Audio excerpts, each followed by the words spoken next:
তোমাকে ধন্যবাদ জানিয়ে শুরু করছি। তো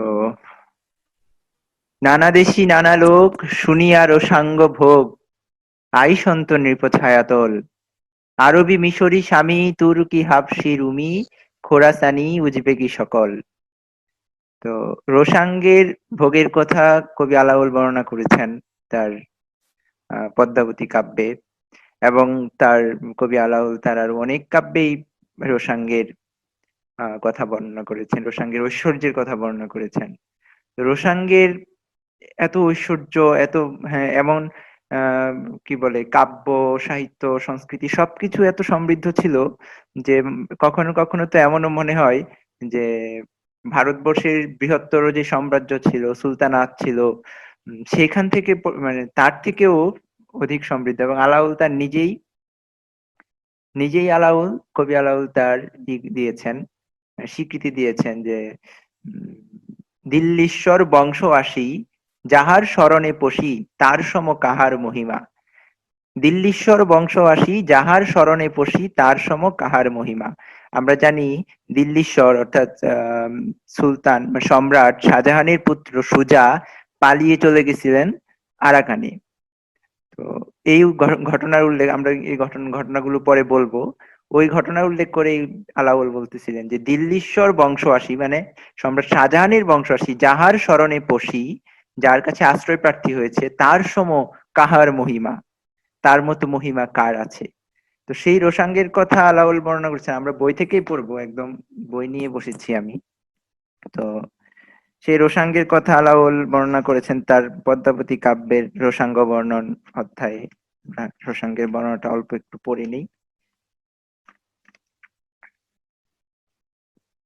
আলাউল বলছেন, নানা দেশি নানা লোক শুনিয়া রোসাঙ্গ ভোগ, আই সন্ত নৃপ ছায়াতল, আরবি মিশরি স্বামী তুর্কি হাবশি রুমি, খোরাসানি উজবেগি সকল, লাহুরি মুলতানি হিন্দি কাশ্মীরি দক্ষিণী সিন্ধি, কামরূপী আর বঙ্গদেশী, ভূপালী কুদঙ্গসরী কান্নাই মনোলাবারি, আচি কচি কর্ণাটক বাসী, বহু সৈদ শেখ জাদা মোগল পাঠান যোদ্ধা, রাজপুত হিন্দু নানা জাতি, আভাই ভরমা শাম ত্রিপুরা কুকির নাম, কতেক কহিমু জাতি ভাতি, আরমানি ওলন্দাজ দিনেমার ইঙ্গরাজ, কান্তিলান আর ফরাসিস, হিস্পানি আলমানি চোলদার নাসরানি, নানা জাতি আর পর্তুগিজ। তো এইভাবে কবি আলাওল বর্ণনা করছেন রোসাঙ্গের, এবং সেখানে আমরা দেখতে পারি যে বিশাল মহিমার কথা বর্ণনা করছেন আলাওল। এবং সমস্ত আমাদের পৃথিবী থেকে লোকজন এখানে চলে আসতো, দিনেমার ইঙ্গরাজ, ইঙ্গরাজ মানে ইংরেজ, তারপরে হচ্ছে কাশ্মীরি দক্ষিণী সিন্ধি লাহুরি মুলতানি হিন্দি কামরূপী বঙ্গদেশী, কর্ণাটক আচি কোচি ভূপাল কুদঙ্গসর কান্নাই মনোলাবারি, আরবি মিশরি শামি তুর্কি হাবশি রুমি, কামরূপী তুর্কি হাবশি রুমি খোরাসানি উজবেগি। তো দেখা যাচ্ছে যে সমস্ত পৃথিবীর বৈভব বর্ণনাই করছেন, মানে পৃথিবীর লোকেরা এখানে আসছেন, এবং এই থেকে বোঝা যায় যে সমস্ত পৃথিবীর রাজ্য থেকে বোধহয় এই রাজ্যের বৈভব অনেক বেশি। আসলে তেমন কিছু না। কবিদের, মধ্যযুগের কবিদের এটা একটা ছিল, যখন তারা বর্ণনা করতেন, কোনো কিছুর গুণকীর্তন করতেন কিংবা রূপকীর্তন করতেন, তখন এটা এমন ভাবে অতিশয়োক্তিতে করে ফেলতেন, মানে সেই বর্ণনাটাকে একটা অতিশয়োক্তিতে পরিণত করতেন যে এর সবকিছু আসলে ঐতিহাসিক সত্য থাকতো না, তার ঐতিহাসিকতা থাকতো না। কিন্তু তারপরেও আমরা এতটুকু বুঝতে পারি যে রোসাঙ্গ একটা সমৃদ্ধশালী নগর ছিল।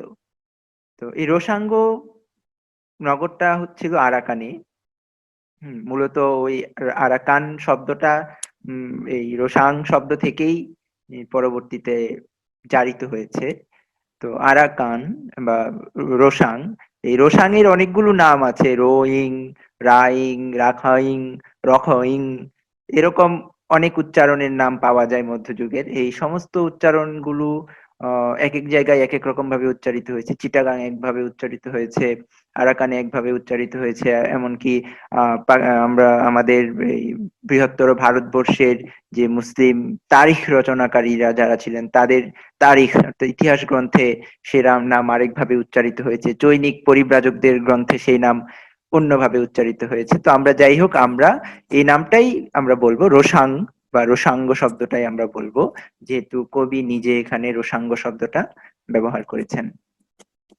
তো আলাওল, আমরা রোশাঙ্গ রাজসভায় বাংলা সাহিত্যের চর্চা হয়েছে বলে যে মত জানি, এটার সত্যতা কতটুকু, কিংবা এর এর নিয়ে বাংলার গৌরব কতটুকু, এটা প্রথমে আলোচনা করা দরকার।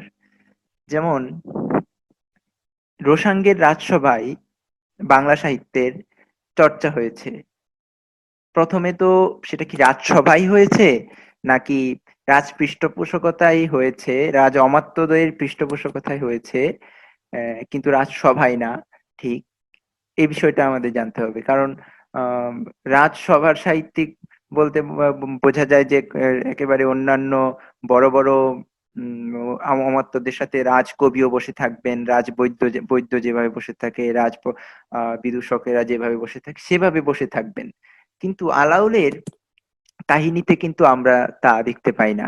আমরা বরং দেখতে পারি যে আলাউল আহ রাজ রাজ পরিবার সম্বন্ধে অনেকটা অনভিজ্ঞ ছিলেন এবং ভুল তথ্য দিয়েছিলেন তিনি তার পদ্মাবতী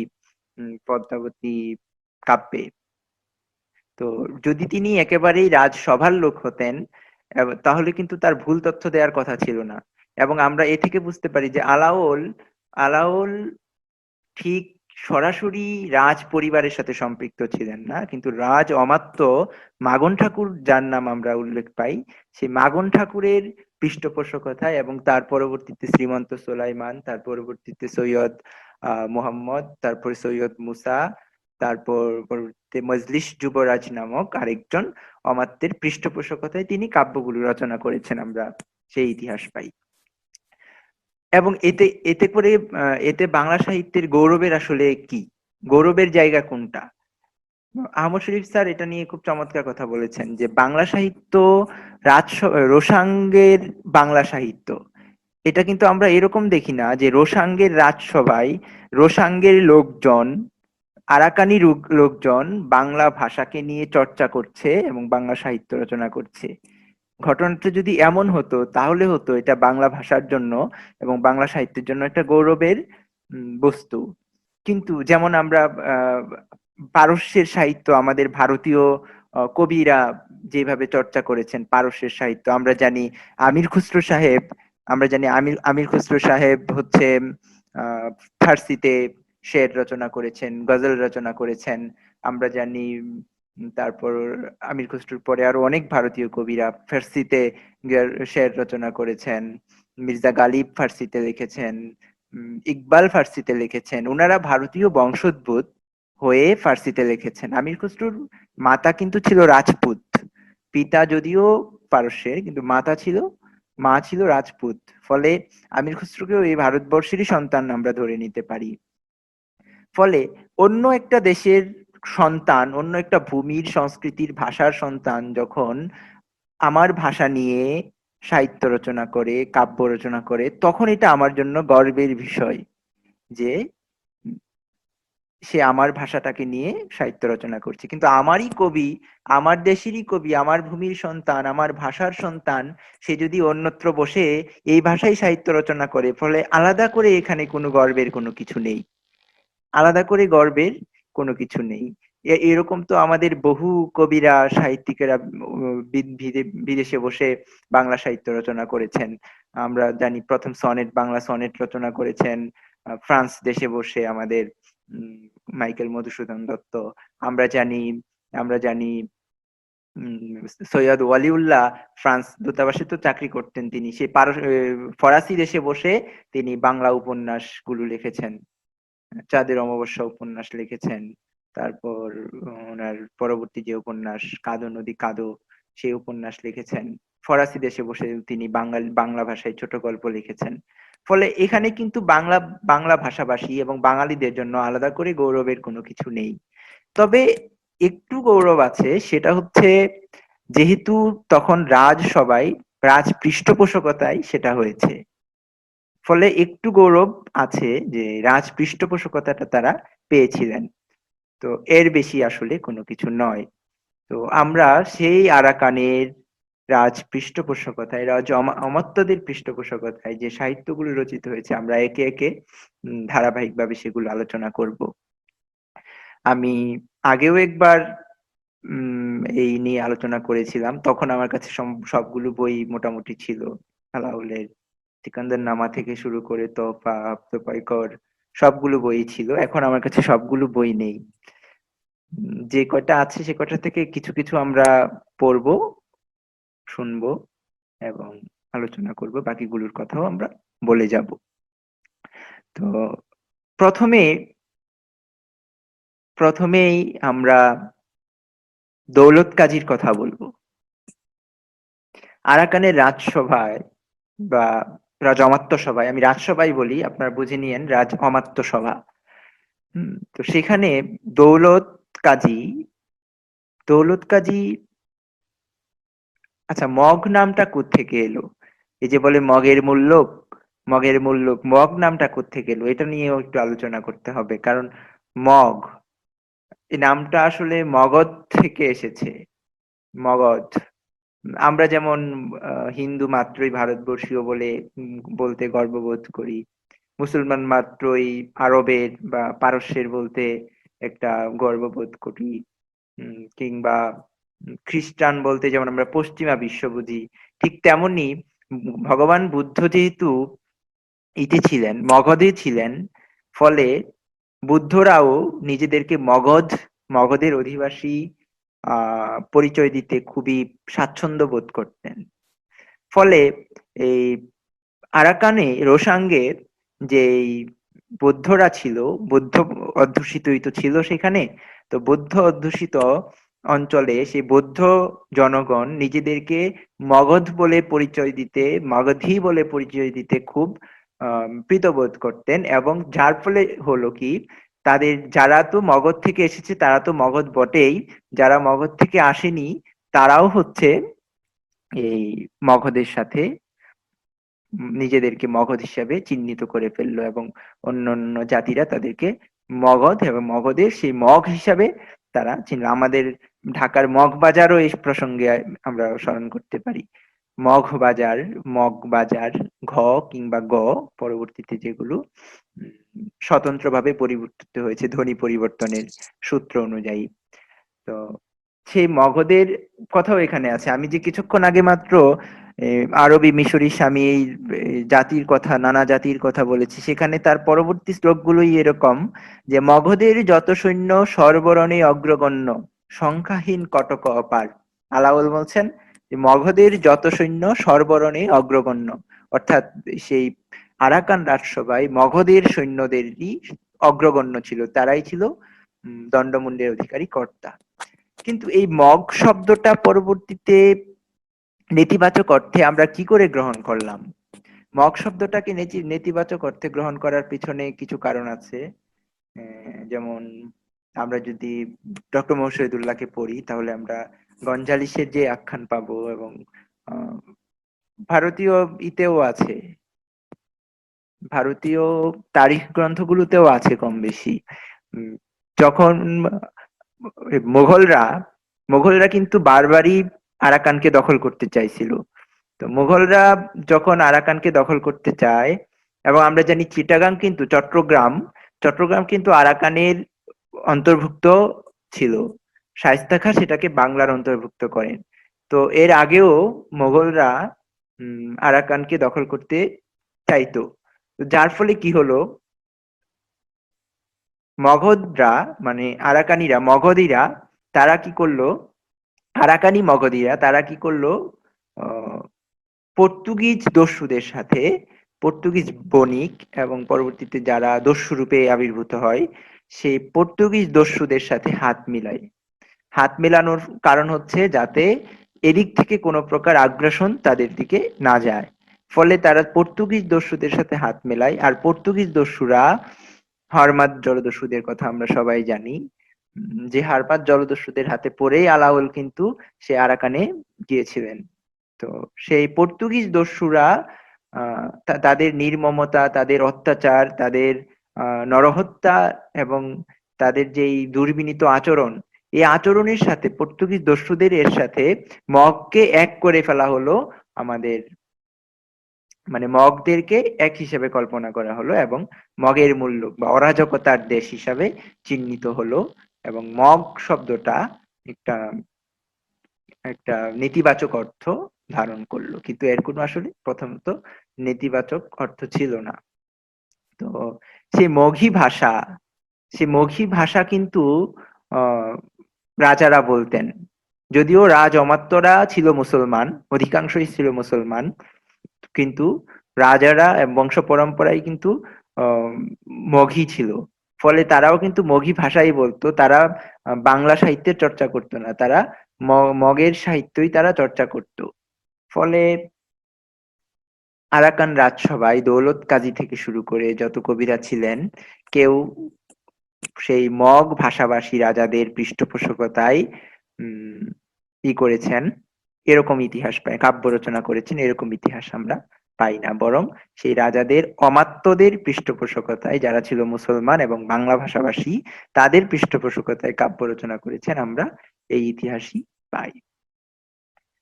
তো দৌলত কাজী ছিলেন এরকম একজন কবি, তিনি সতী ময়না এবং লোর চন্দ্রানী নামক গ্রন্থটা রচনা করেন। আমি দেখাচ্ছি গ্রন্থটা এখানে, সতী ময়না এবং লোর চন্দ্রানী। তো এই বইটা দৌলত কাজী রচনা করেন সাধনের মৈনাসত থেকে। সাধন নামক একজন ছিলেন, কবি ছিলেন। সাধনের যিনি ঠেট ভাষায়, তারপর হচ্ছে চৌপাই, ঠেট চৌপাই তিনি রচনা করেছিলেন, মৈনাসত রচনা করেছিলেন। কিন্তু সেই ভাষা তো বুঝতো না বাঙালিরা, বাংলা ভাষাভাষীরা। ফলে উনাকে বলা হলো, দৌলত কাজীকে বলা হলো লস্কর উজির নামক একজন, আহ লস্কর উজির আশরাফ নামক একজন লস্কর তাকে নির্দেশ দিল যে যেন তিনি ময়নাবতী চন্দ্রানী রচনা করেন।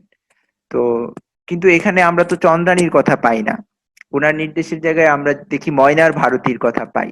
দৌলত কাজী প্রথমে বলছেন যে ময়নার ভারতী তিনি বর্ণনা করতেছেন। এখন ময়না সৎ আর ময়নার ভারতী, ময়না সতী বা সতী ময়না এরকম শব্দ কিন্তু উল্লেখ করেন নাই।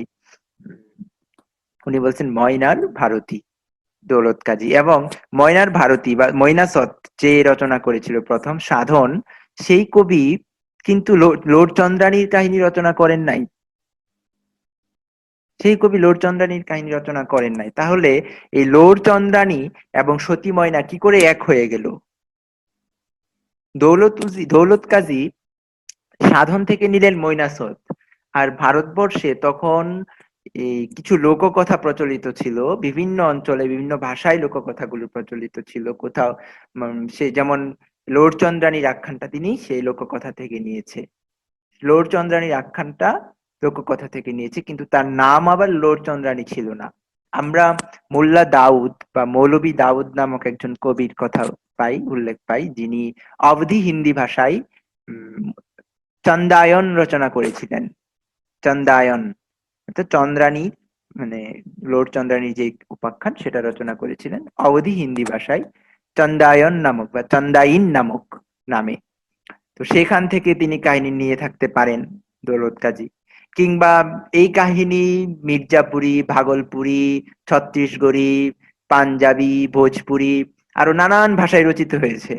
যে কোনো জায়গা থেকে তিনি সে কাহিনী নিতে পারেন। কারণ মোল্লা দাউদের কাহিনী থেকে যে উনি কাহিনী নিয়েছেন এর কোনো মানে শক্ত কোনো প্রমাণ আমরা পাই না।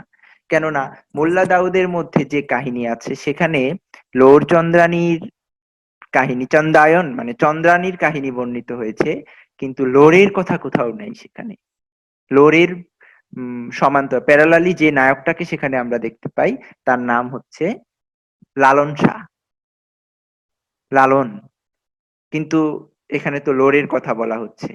ফলে আমাদের আরো অন্যান্য লোককথার দিকেও যেতে হয়, যেসব লোককথায় লোরক চন্দায়ন, লোরক চন্দানি, চন্দাইন এইসব নানান ভাষা নানান নামে সে কাহিনীগুলো রচিত ছিল এবং পঠিত ছিল। তো আমরা ধারণা করি সেই সমস্ত কাহিনীকে তিনি মাথায় ধারণ করে এবং সাধনের মৈনাছতকে তিনি এর সঙ্গে যুক্ত করে এই সতী ময়নার রোরচন্দ্রাণীর কাহিনী রচনা করেন। তো দৌলত কাজী সতী ময়না লোরচন্দ্রাণীর কাহিনীটা কি? কাহিনীর সারসংক্ষেপে আমি অল্প ভাষায় অল্প কথায় বলে দিই। যেমন লোর লোরের স্ত্রী ছিল সতী ময়না, মানে ময়না, ময়নাবতী। সতীত্বের কারণে তাকে সতী বলা হয়, ময়নাবতী। তো লোরের স্ত্রী ময়নাবতী, ময়নাবতীকে রেখে লোর চলে গেল মোহর রাজ্যে, এবং মোহর রাজ্যের গোহার রাজ্যের, গোহারি রাজ্য সেটাকে বলা হয়, গোহারি রাজ্যের রাজা মোহরের কন্যা চন্দ্রাণীর রূপে তিনি মুগ্ধ হলেন। এক দূরদেশী ব্রাহ্মণ বা যোগী তার কাছে চন্দ্রাণীর ছবি দেখলেন লোর, এবং ছবি দেখেই তার প্রেমে মুগ্ধ হয়ে পড়লেন এবং তার স্ত্রী ময়নাকে ছেড়ে, ময়নাবতীকে ছেড়ে তিনি চলে গেলেন সে দেশে। এবং আমরা জানি সেই চন্দ্রাণীর বিবাহ হয়েছিল বাবনের সাথে। অবধি হিন্দি ভাষায় যাকে বাবন বলা হয়েছে তাকে আমরা দৌলত কাজী বামন বলেছে। তো সে বামন ছিল নপুংসক। ফলে চন্দ্রাণী কিন্তু সে বামনের ঘর করেনি, চন্দ্রাণী তার পিতৃ আলয়ে থাকতো। তো সেই চন্দ্রাণীকে অনেক বাধা বিপত্তি, অনেক কিছু পেরিয়ে টেরিয়ে আমরা জানি যে লোর জয় করে এবং বিবাহ করে। বিবাহ করে যখন তারা পালিয়ে যাচ্ছিল তখন বামন আবার ধাওয়া করে তাদের পিছনে যে আমার বউকে নিয়ে তুই পালিয়ে যাচ্ছিস। তখন বামনের সাথে কিন্তু লোরের যুদ্ধ হয় এবং সেই যুদ্ধে বামনকে পরাস্ত করে লোর, এবং সে মোহর রাজ্যে যায় এবং সেখানেই তার চন্দ্রাণীর রাজ্যে, পিতার রাজ্যে সে রাজত্ব করা শুরু করে। আর ওইদিকে যে ময়নাবতী একা রাজ্যে পড়ে আছে তার কথা কিন্তু ভুলেই যায় একরকম লোর লোর। ওইদিকে ওই রাজ্যের এক অমাত্যের পুত্র, তার নাম ছিল সাতন। আমাদের দন্ত স দিয়েও লেখে সাতন, আবার ছ দিয়েও লেখে ছাতন। ফলে সাতন কিংবা ছাতন সে ময়নাবতীর রূপে মুগ্ধ হয়ে যায় এবং ছাতন ময়নাবতীকে আকাঙ্ক্ষা করে, জাঞ্ছা করে, এবং তখন রত্না মালিনী নামক এক মালিনীকে ছাতন রত্নামালিনী, হ্যাঁ রত্নামালিনী নাম তার, রত্নামালিনী নামক এক মালিনীকে পাঠায় যে যেন তাকে বুঝিয়ে সুঝিয়ে তার তার প্রতি প্রণয়ে আসক্ত করতে পারে ময়নাবতীকে। তো রত্নামালিনী ময়নাবতীকে অনেক কিছু বোঝায় যে সম্ভোগ সুখম এবাত্র পরমং ব্রজ সুন্দরী, যে আমরা সুখ সপ্ততিতে যেমন পেয়েছিলাম যে সম্ভোগ সুখী হচ্ছে পরম সুখ, হে ব্রজ সুন্দরী তুমি একা একা এখানে পড়ে আছো, তোমার স্বামী লোর তো অন্য নারীর সাথে সেখানে দিব্যি সুখী দিন কাটাচ্ছে, তবে তুমি কেন অযথা তোমার যৌবনকে তুমি কি করে দিচ্ছ, নষ্ট করে দিচ্ছ একা একা। আমরা সেই রত্নামালিনীর কুপরামর্শ গুলো আমরা একটু পড়বো, অল্প একটু পড়বো। রত্নামালিনী কি বলেছিল ময়নাবতীকে?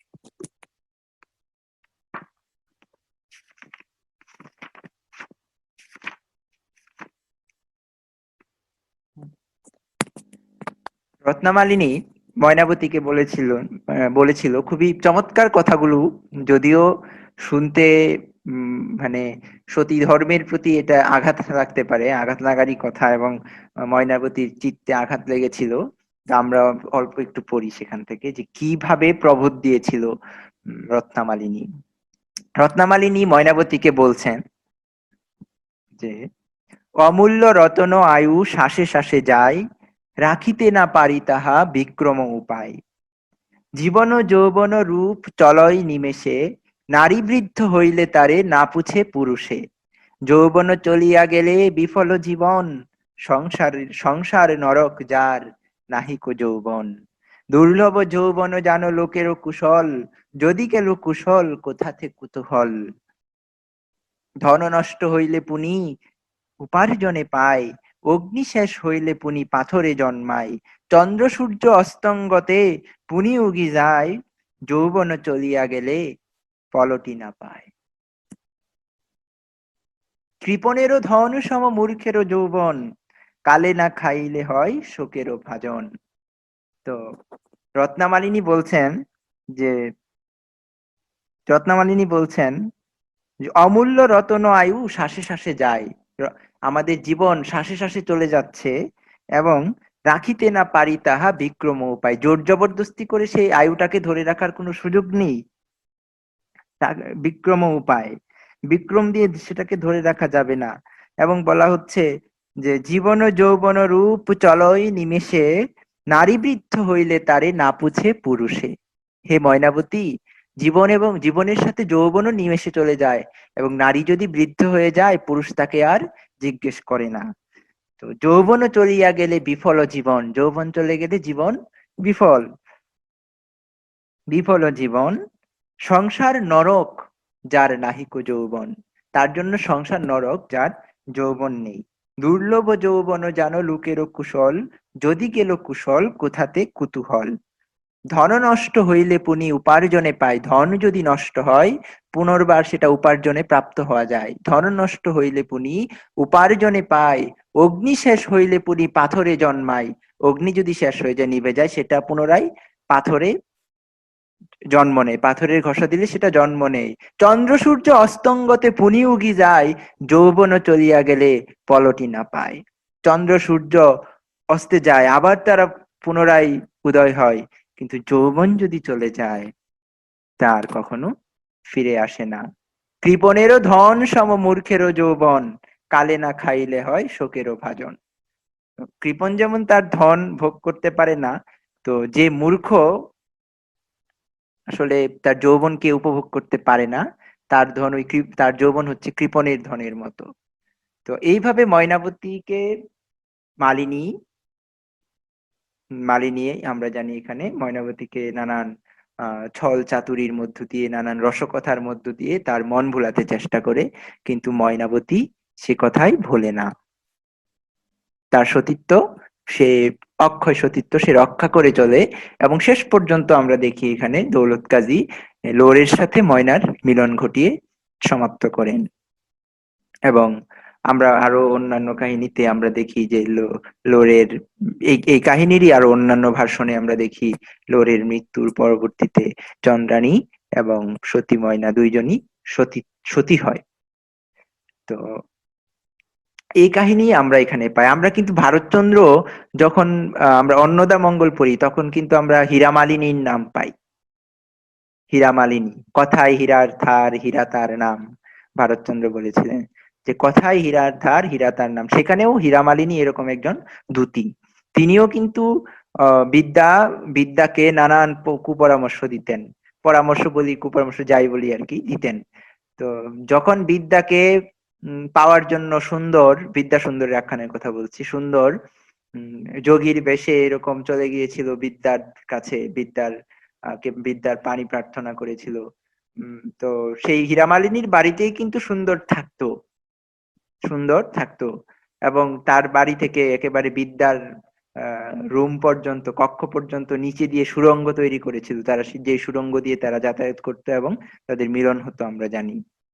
তো যখন যোগীকে দেখলো হীরামালিনী, তখন কিন্তু হীরামালিনীও এই ধরনের কথা বলেছিল যে ময়ূর চকর সুখ চাতকে না পায়, হাই বিধি পাকাম দ্বারকাকে খায়। তো এই এরকম কুৎসা বচন কিংবা আহ এইরকম শৃঙ্গার রসাত্মক উক্তি, এগুলো হীরামালিনী বলি, মালিনী বলি, কিংবা আমরা যদি আরেকটা কাব্য পড়ি লাইলি মজনু, দৌলতুজির বাহরাম খাঁর, সে লাইলি মজনুতে আমরা দেখি লাইলি যখন মজদুর প্রেমে পাগল, তখন লাইলিকে প্রবোধ দিয়ে ভুলিয়ে ভালিয়ে অন্য পুরুষের প্রতি অনুরক্ত করার জন্য, যাতে বিবাহ দেওয়া যায় তাকে, লাইলির পিতামাতা হেতুবতীকে পাঠায় যে তাকে প্রবোধ দাও। হেতুবতীও কিন্তু লাইলিকে এরকম উপদেশ দেয়, নানান উপদেশ, কিন্তু লাইলি মজনুর প্রেমকে কখনো ভুলতে পারে না।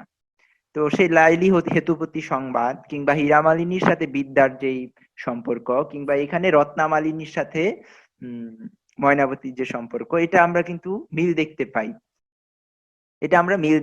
এবং এইভাবে আসলে বৈষ্ণব পদ যেমন একটা আহ মধ্যযুগের একটা ধারা ছিল, মধ্যযুগের কাব্যগুলোর মধ্যেও কিছু ছক ছিল, কিছু ছকের প্রেক্ষিতেই কবিরা কাব্য রচনা করতেন। ঠিক তেমনি আমার কাছে মনে হলো যে এটাও সে ধারারই একটা ছক, যে এরকম রসোক্তি রসকথন তৈরি করা এবং বিনোদন দেওয়া, এবং এর মধ্য দিয়ে সতীত্ব এবং অসতীত্ব, পাপ পুণ্য এগুলো নিয়ে একটা আলোচনায় লিপ্ত হওয়া, একটা আলোচনা জুড়ে দেয়া।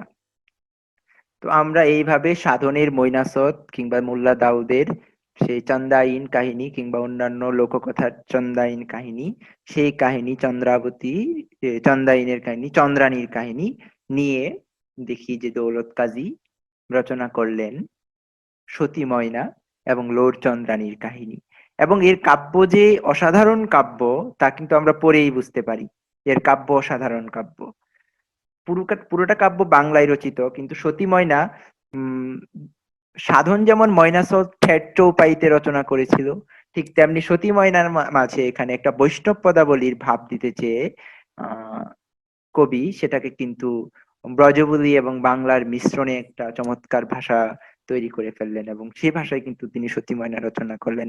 এবং কখনো কখনো আমরা জয়দেবের প্রভাবও দেখতে পাই সেই ভাষার মাঝে। আমি একটা শ্লোক পড়ে শোনাবো, একটা শ্লোক মানে একটা পদ পড়ে শোনাবো।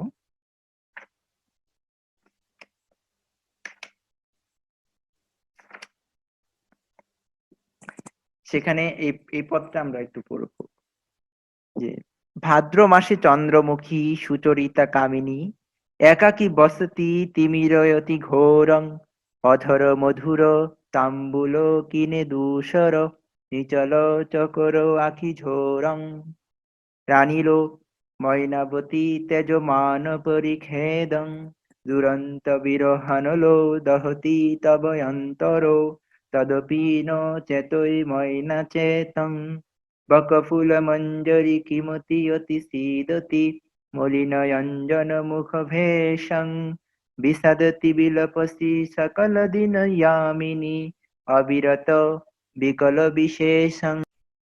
হ্যাঁ, হচ্ছে। তো আমরা শুরু করি, তাই না?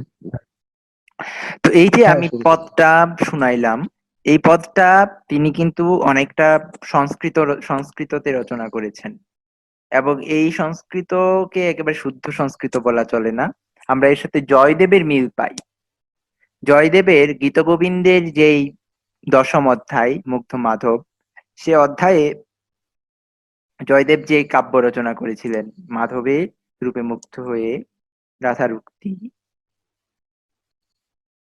সেখানে আমরা যে এই জিনিসটা দেখতে পাই, তখন কিন্তু বলা আমরা আমি একটু মনে করে নেই তখন।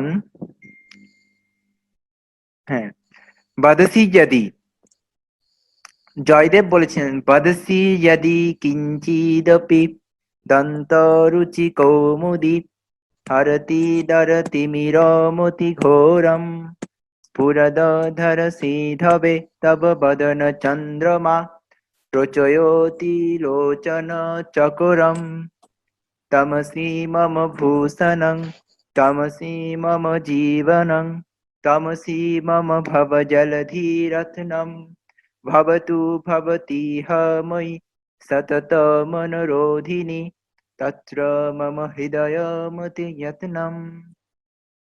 ওইখানে যে কাহিনীটা আমরা পাঠ করলাম, যে শ্লোকগুলো, সেটা কিন্তু জয়দেবের গীতগোবিন্দ থেকে, জয়দেবের গীতগোবিন্দের দশম অধ্যায় মুগ্ধ মাধব অধ্যায়ে তিনি জয়দেব এভাবে পাঠ করেন, এভাবে রচনা করেন। আমরা ঠিক একই বাক্য, একই শব্দ প্রয়োগও আমরা এখানে দেখতে পাই, যে একাকী বসতি তিমির অতি ঘোরং, ভাদ্র মাসে চন্দ্রমুখী সুচরিতা কামিনী, একাকী বসতি তিমির অতি ঘোরং। আর আমরা সেখানে পাই যে কৃষ্ণের দাঁতের আলোতে ঘোর অন্ধকার দূরীভূত হয়, যে বদসি যদি কিঞ্চিদপি দন্তরুচি কৌমুদি, হরতি দরতি মিরমতি ঘোরম।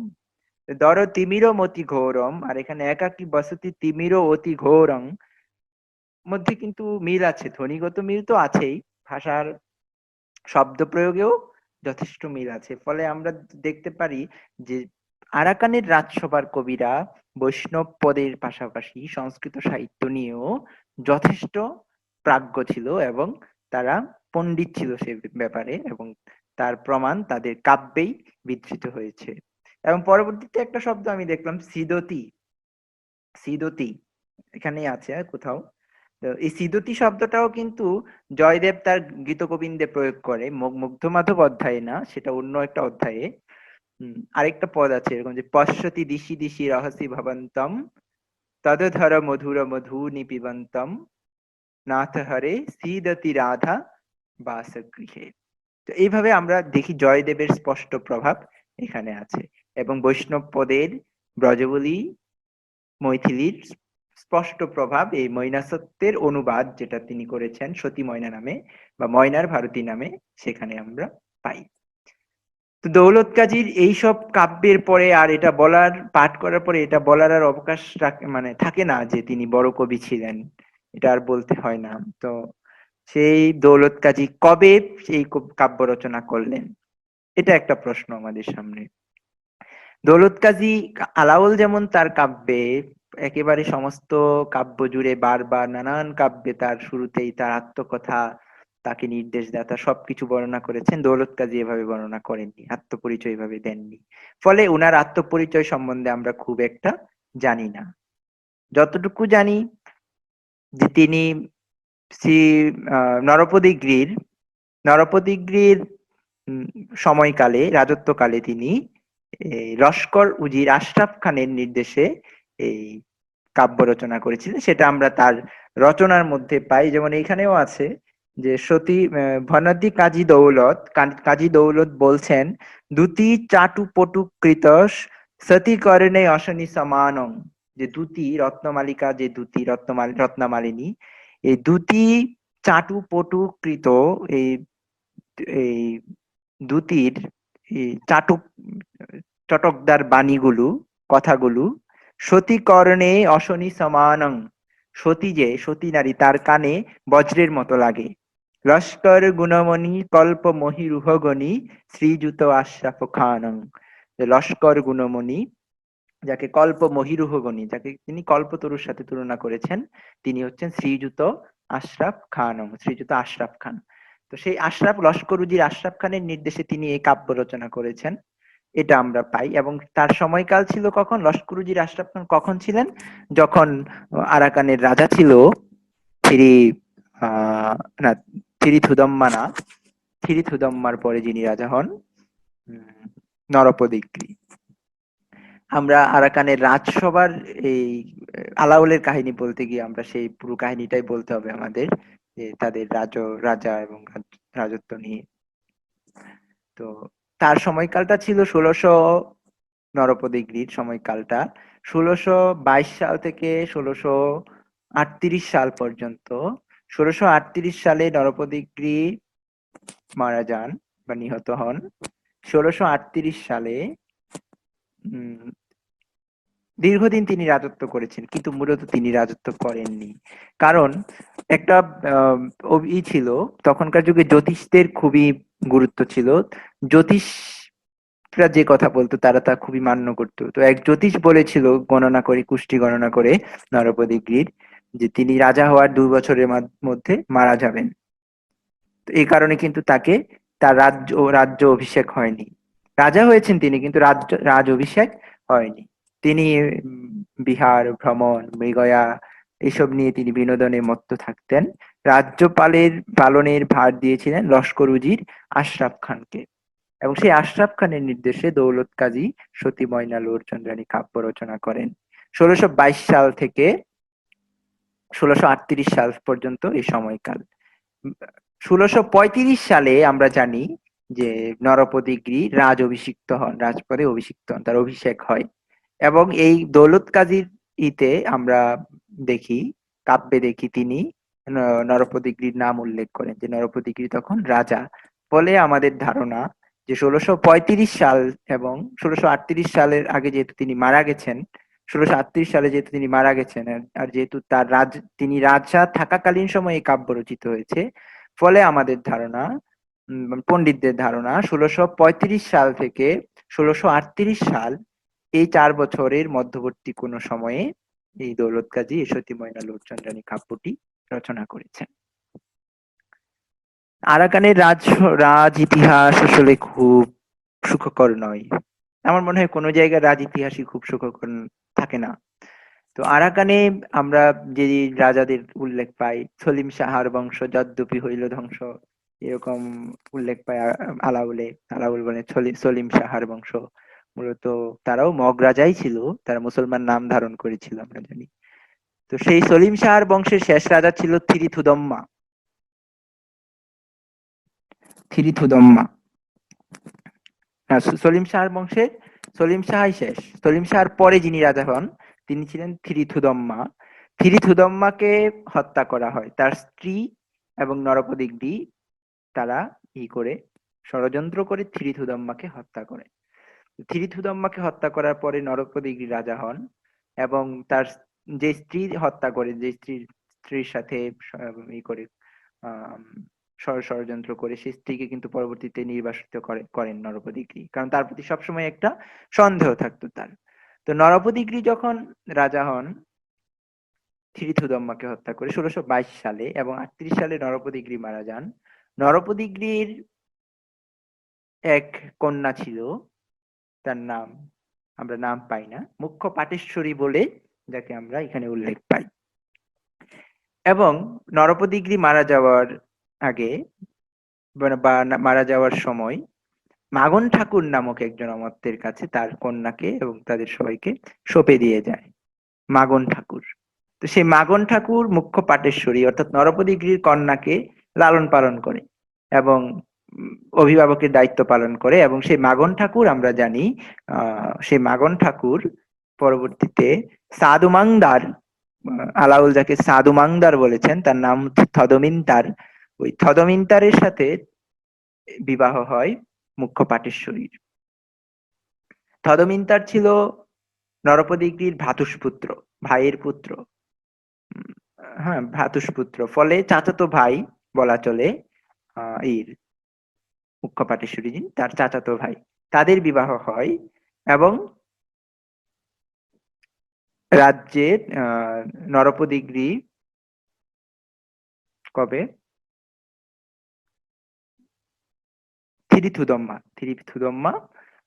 থিরিথুদম্মা হচ্ছে, থিরিথুদম্মাকে তো হত্যা করা হলো, তার পরবর্তীতে নরপদিগিরি রাজা হলেন। আচ্ছা, আমি একটু ভুল করে ফেলছি, আমি একটু দুঃখিত, আমি একটু ভুল করে ফেলছি। হ্যাঁ, এখানে থিরিথুদম্মা যখন রাজা ছিলেন, আমি একটা সম্পূর্ণ অনেক বড় একটা ভুল করে ফেলছি। আসলে কাহিনীটাই এত জটিল। থিরিথুদম্মা নরপদিগিরি যখন মারা যান, নরপদিগিরি মারা যান হচ্ছে ১৬৪৫ সালে।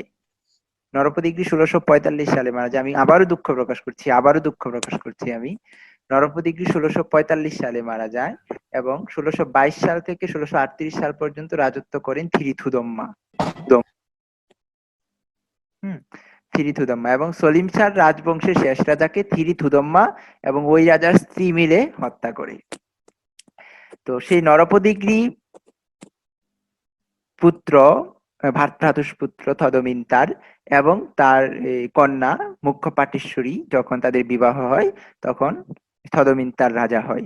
আলাউল তার কাব্য রচনা করেন থদমিন্তারের শাসনামলে, এবং আমরা জানি তার পরবর্তীতে থদমিন্তার ১৬৪৫ সাল থেকে ১৬৫২ সাল পর্যন্ত শাসন করে, তারপর মারা যায়। থদমিন্তারের এক পুত্র হয়, তার নাম রাখা হয় থিরিছান্দ থুদম্মা। তো তাকে সিংহাসনে বসিয়ে, ওই বালক পুত্রকে সিংহাসনে বসিয়ে মূলত রাজ্য শাসন করেন মুখ্য পাটেশ্বরী, এবং তার প্রধানমন্ত্রী পদে নিযুক্ত হন মাগন ঠাকুর।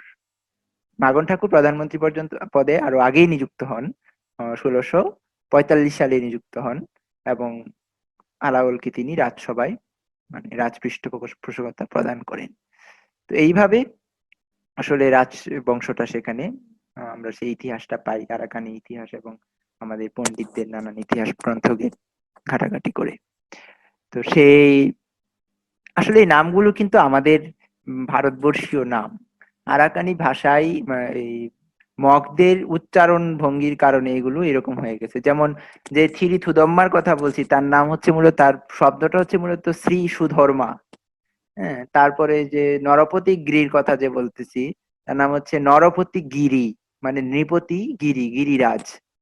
তারপরে থ্রি যে থদমিন্তারের কথা বলছি, তার নাম হচ্ছে সাদ উমাংদার।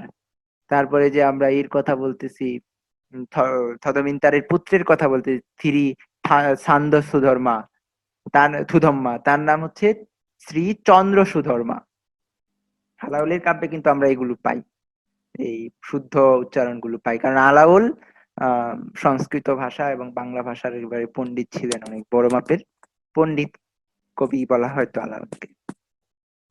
তো এই নামগুলো মগদের কাছে গিয়ে বিকৃত হয়ে যায় এবং শ্রী সুধর্মা হয়ে যায় থিরি থুদম্মা, নরপতি গ্রী হয়ে যায় নরপতি গ্রী, তার নরপতি গ্রী মানে নৃপতি গিরি হয়ে যায় নরপতি গ্রী, শ্রী থাদুমাংদার হয়ে যায় চাঁদুমাংদার, যেটাকে মানে হয়ে যায় থদমিন্তার। তারপর হচ্ছে থিরি সান্দ থুদম্মা, সেটা হচ্ছে শ্রী চন্দ্র সুধর্মা হয়ে যায় থান্দ সুধর্মা থুদম্মা। এই নামের এই বিকৃতিগুলো মূলত তাদের ভাষা উচ্চারণ বিকৃতি, কিন্তু শব্দগুলো আমাদের এই ভারতবর্ষীয় সংস্কৃত শব্দ, যদি আমরা ভালোভাবে। তো আলাওলের কথায় আসা যাক এখন, না মাগন ঠাকুরের কথাটা একটু বলে নেই। মাগন ঠাকুর, মাগন ঠাকুর কে ছিলেন?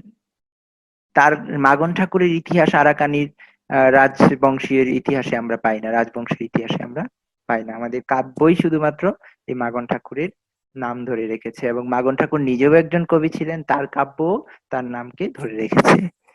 ফলে মাগন ঠাকুর কে ছিলেন এবং তার নামটা কেন মাগন হলো, তিনি কি মুসলমান ছিলেন নাকি হিন্দু ছিলেন, এ নিয়ে একটা বিতর্ক আছে, আমরা সেটা বলবো। মাগন ঠাকুর বলা হচ্ছে মান্যের মকার, আলাউলের নামের খুব সুন্দর একটা ব্যাখ্যা দিয়েছেন। মান্যের মকার, গুরুর গকার, আর শুভযোগে নক্ষত্রের নকার, এই তিনে মিলে হচ্ছে মাগন। এই তিন অক্ষরে মিলে মাগন সম্ভবে আহ, যারা মহা উৎসব করে সে নাম রাখা হলো আলাউল তার কাব্যে বলছেন। মান্যের মকার, নামের বাখান শুনো এভে মহাজন, অক্ষরে অক্ষরে কহ ভাবি গুণাগুণ। মান্যের মকার আর গুরুর গকার, এ তিন অক্ষর নাম। আমাকে একজন প্রশ্ন করেছেন, তাদের ভাষায় নাম উচ্চারণ কি আপনি বিকৃত উচ্চারণ মনে করেন কিনা? হ্যাঁ, অবশ্যই তো বিকৃত উচ্চারণ, কারণ সেটা তো তাদের ভাষার শব্দ না, এটা আমাদের ভাষার শব্দ। এই ভাষার শব্দ যখন ওই ভাষায় যে যে উচ্চারণ হয় তখন সেটা বিকৃত উচ্চারণই হয়, সেটাকে ভাষা পরিবর্তন বলে না। যেমন আমাদের ভাষার শব্দ, যেমন চন্দ্র যখন মধ্যযুগে এসে চান্দ হয়ে যায়, কিংবা এরকম যে কোনো একটা শব্দ মধ্যযুগে সেটা বিকৃত হয়ে যায়, সেটাকে আমরা বিকৃত বলি না, সেটাকে ভাষা পরিবর্তনের সূত্র বলি বা পরিবর্তনের ধারাবাহিকতা বলি, যেভাবে ভাষা পরিবর্তন হয়। কিন্তু আমাদের একটা শব্দ যখন অন্য কোনো ভাষায় তারা তাদের মতো করে উচ্চারণ করবে, তখন সেটা অবশ্যই বিকৃতি, অবশ্যই সেটা বিকৃত। তো সেখানে বলা হচ্ছে মান্যের মকার আর গুরুর গকার, শুভযোগে নক্ষত্রের আনিল নকার, এ তিন অক্ষরে নাম মাগন সম্ভব, রাখিলেন তো মহাজন করিয়া উৎসব। আলাউলের এই নামের এই বাখান বর্ণনা কিংবা নামের অর্থ বর্ণনা খুবই পাণ্ডিত্যপূর্ণ, কিন্তু এইসব ভেবেচিন্তে তার নাম রাখা হয়েছিল কিনা তা আমরা জানি না। কিন্তু তার নামের শেষে যে ঠাকুর শব্দটা যুক্ত হয়েছে, এ নিয়েই যত বিবাদ বাধ্য। ডক্টর সুকুমার সেন বললেন যে ঠাকুর কেন হবেন, যেহেতু তাকে মেঘে পেয়েছে, মাগিয়া পেয়েছে, তাই তার নাম মাগন হয়েছে, ঈশ্বরের কাছে তাকে যাঞ্চা করে মাগিয়া পেয়েছে তাই তার নাম মাগন হয়েছে। তো সেই মাগন ঠাকুর,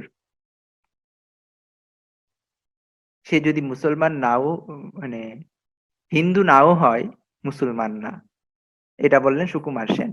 সে হিন্দু না হলেও মুসলমান না। কিন্তু আমাদের প্রশ্ন যে সুকুমার সেন বাংলা সাহিত্যের ইতিহাস লিখলেন এবং বাংলা সাহিত্যের ইতিহাস গ্রন্থের দ্বিতীয় খণ্ডে, এই যে বইটা এখানে আছে, দ্বিতীয় খণ্ডে সুকুমার সেন এই কথাটা বললেন যে তিনি হিন্দু নাও যদি হন, তিনি মুসলমান না। সুকুমার সেন বাংলা সাহিত্যের ইতিহাস গ্রন্থ লিখেছেন, অথচ তিনি কি, আমার সন্দেহ যে তিনি মাগন ঠাকুরের চন্দ্রাবতী কাব্য না পড়েই লিখেছেন। কারণ মাগন ঠাকুরের চন্দ্রাবতী কাব্য যেটা উদ্ধার করা হয়েছে, ডক্টর মোহাম্মদ এনামুল হক যেটা উদ্ধার করেন, চিটাগাঙের মানে চট্টগ্রামের নওয়াজিশপুর, রাউজান থানার নওয়াজিশপুর থেকে একটা গ্রাম, ওই গ্রামে জুড়ে পুরো পাড়াব্যাপী মাগন ঠাকুরের বংশধররা এখনো জীবিত এবং তারা সবাই মুসলমান, এবং তাদেরই ঘর থেকে সেই কাব্য উদ্ধার করে আনেন, চন্দ্রাবতী কাব্য, যা মাগন ঠাকুর বিরচিত।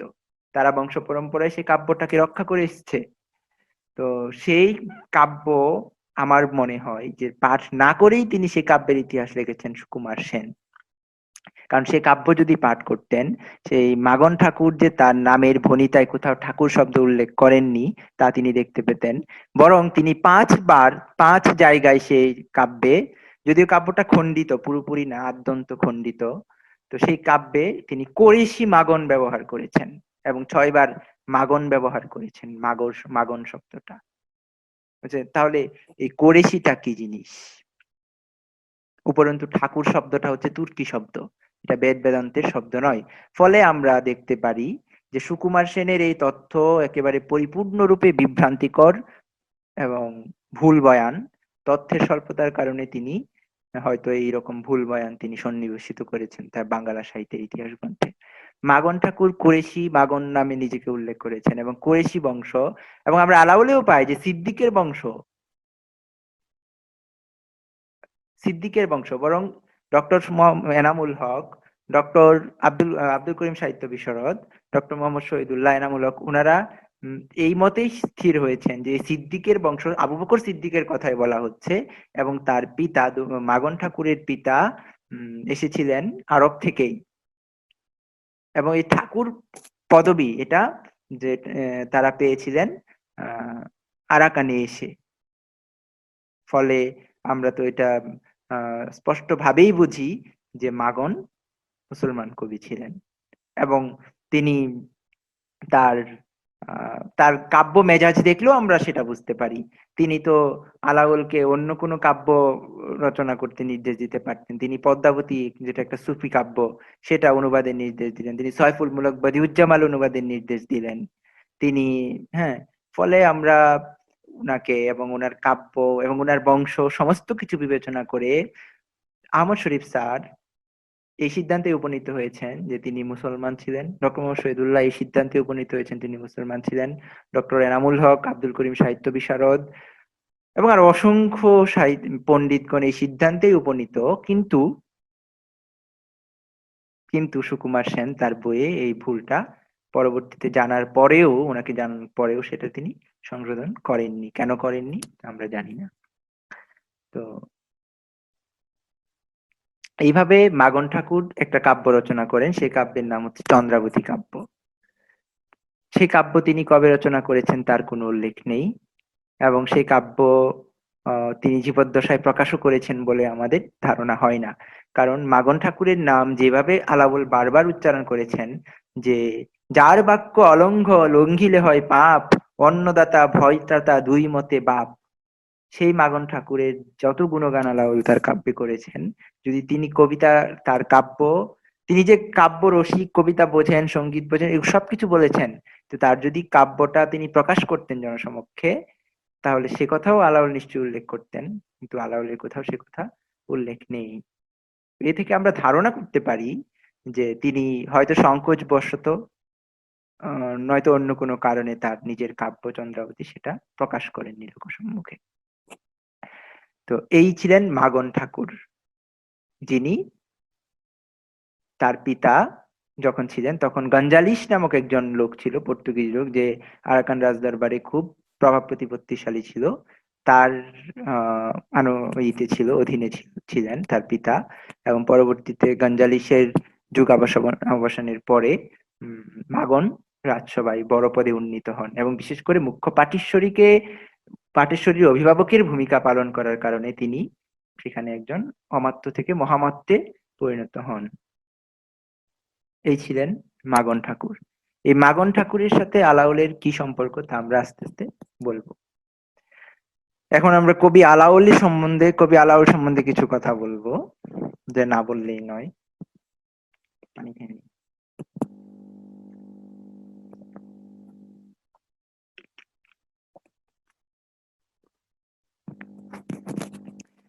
কবি আলাওল মুলুক ফতেহাবাদ গৌড়েতে প্রধান। তার আত্মপরিচয় প্রথমেই বলেছেন মুলুক ফতেহাবাদ গৌড়েতে প্রধান। তো সেই ফতেহাবাদ মুলুকে যা গৌড়ের একটা প্রধান মুলুক, সেই মুলুকের মজলিস কুতুব নামক একজন লস্কর ছিলেন, যিনি সেই মুলুক পরিচালনা করতেন। সেই মজলিস কুতুবের একজন অমাত্য কিংবা তার তার দরবারের একজন লোক ছিলেন আলাউলের পিতা।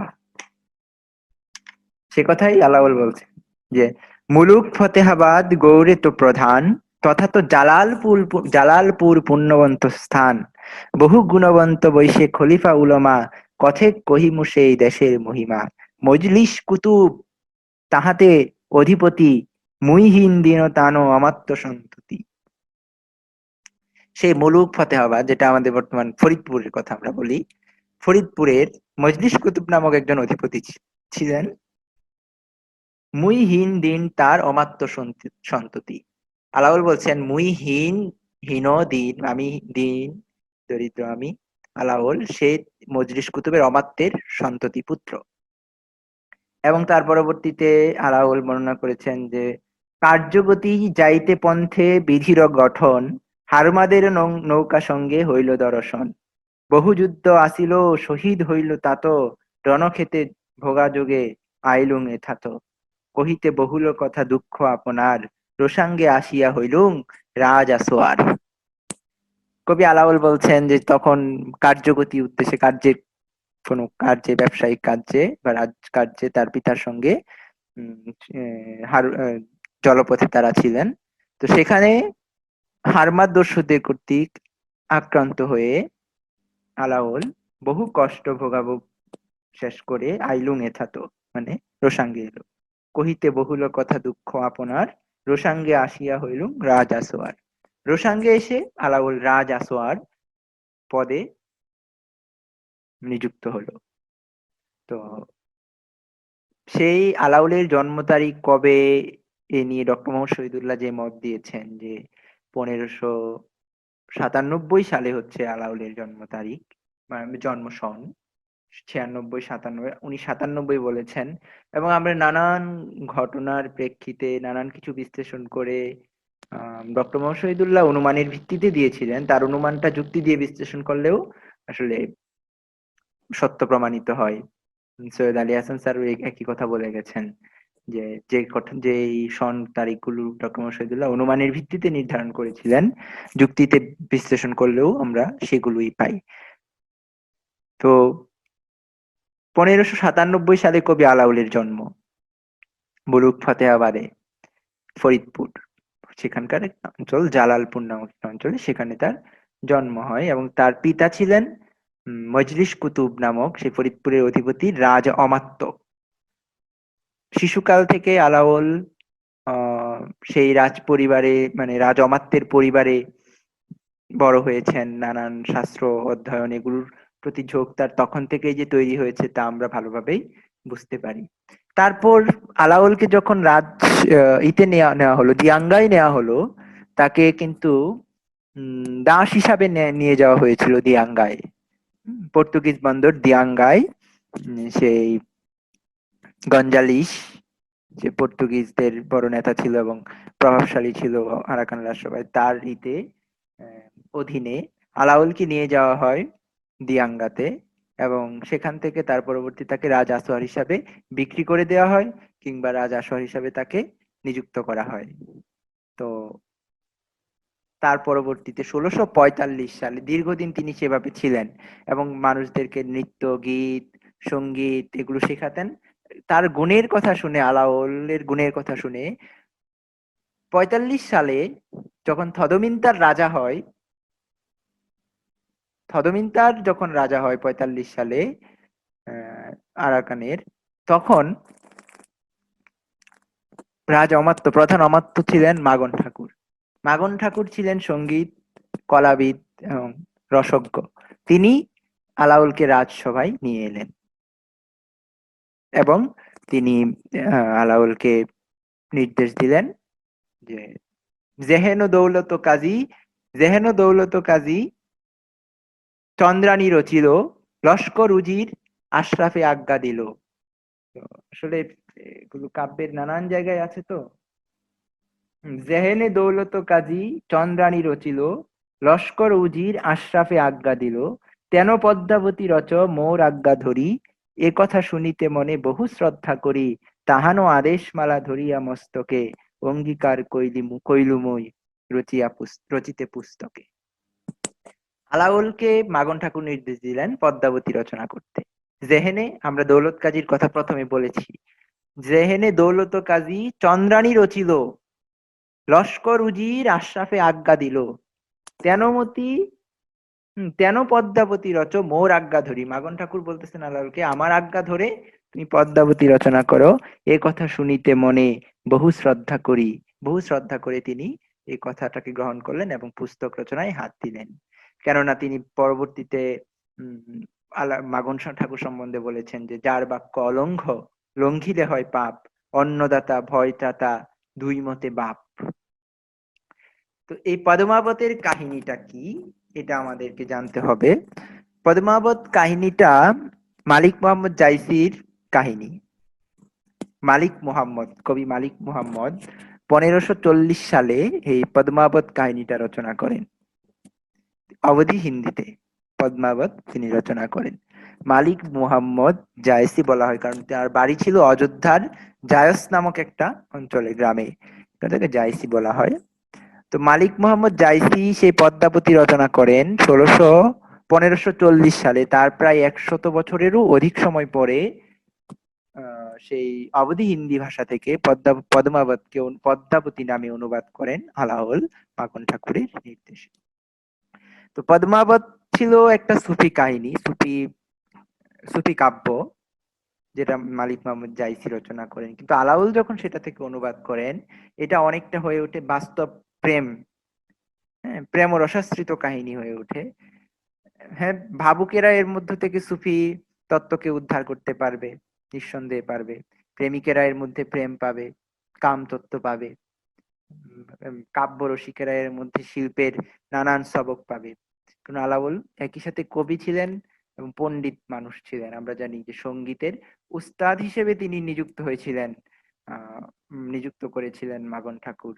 এবং শ্রীমন্ত সুলাইমান নামক যে পরবর্তী অমাত্য, মাগন ঠাকুরের মৃত্যুর পরে যিনি আরাকানের রাজসভায় অধিষ্ঠিত হন, সেই অমাত্যের ভাষণই কিন্তু আমরা পাই। সে অমাত্য বলে যে, তোমা শিষ্য মোর, শ্রীযুক্ত মাগনের কথা বলে, শ্রীযুক্ত মাগন তোমা শিষ্য আসিল সে মোর বন্ধুজন, এরকম একটা শ্লোক আছে, মানে পয়ের আছে। শ্রীযুক্ত মাগনের কথা বলা হচ্ছে, শ্রীমন্ত সুলাইমান বলছেন আলাউলকে যে সে তোমার শিষ্য ছিল এবং আমার বন্ধুজন ছিল। এর দ্বারা বোঝা যায় যে তাকে সঙ্গীত শিক্ষক হিসাবে নিয়োগ করা হয়েছিল। তো যদিও বয়সে মাগনই বড় ছিল, কিন্তু পাণ্ডিত্যের এই একটা শক্তি, এবং আগেকার যুগের পণ্ডিতেরা এটা হাসি মুখে স্বীকার করতেন। এখনকার যুগে এটা অনেকে স্বীকার করতে চায় না। আমরা দেখি যে বয়সে ছোট হলে তাকে করে ফেলে। তো সেখানে মাগনকে কিন্তু আলাউলের শিষ্য বলা হচ্ছে। তোমার শিষ্য আছিল সে মোর বন্ধুজন, আমার বন্ধুজন ছিল আর তোমার শিষ্য ছিল। তো আলাউলের ফলে তার শিল্পরস এবং তার রাগ তালমালা নামক একটা গ্রন্থের কথা পাই আমরা, সঙ্গীত রাগ শাস্ত্র নিয়ে তথ্য কথামূলক গ্রন্থ। সেখানেও তার পাণ্ডিত্যের পরিচয় পাই। আলাউলের পদ্মাবতী শাস্ত্রতত্ত্ব খণ্ডে যে কাহিনীগুলো বর্ণনা করেন, সেখানেও তার পাণ্ডিত্যের পরিচয় পাই। অতএব শিল্পতত্ত্বের রস যে আস্বাদন করতে পারবে কবিরা, এতে আর মানে সন্দেহের অবকাশ নাই। তো সেই আলাউল, কবি আলাউল, তিনি পদ্মাবতী রচনায় হাত দিলেন। এখন পদ্মাবতী, আলাউল শব্দটারও অর্থ আসলে বলে নেই, ভুলে যাব। আলাউল শব্দটার অর্থ কি? সুকুমার সেন বলতেছেন যে আল আউয়াল, আরবি শব্দ আল আউয়াল শব্দ থেকে আলাউল শব্দটা এসেছে, মানে প্রথম, আল আউয়াল প্রথম।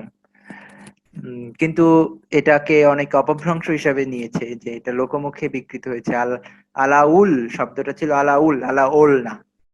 পরে এইখানে যদি আলাউল হয় তাহলে এই শব্দটার অর্থ কি হবে, এই শব্দটা কি দাঁড়াবে, কোত্থেকে এসেছে? আলা মানে আল্লাহ, সম্মানিত অর্থে আল্লাহকে বোঝানো হচ্ছে আলা, এবং হুল, ফার্সি হুল অনুসর্গ যুগে উম, সেটাকে আলাউল শব্দটা, আলাহুল থেকে আলাউল শব্দটা তৈরি হয়েছে।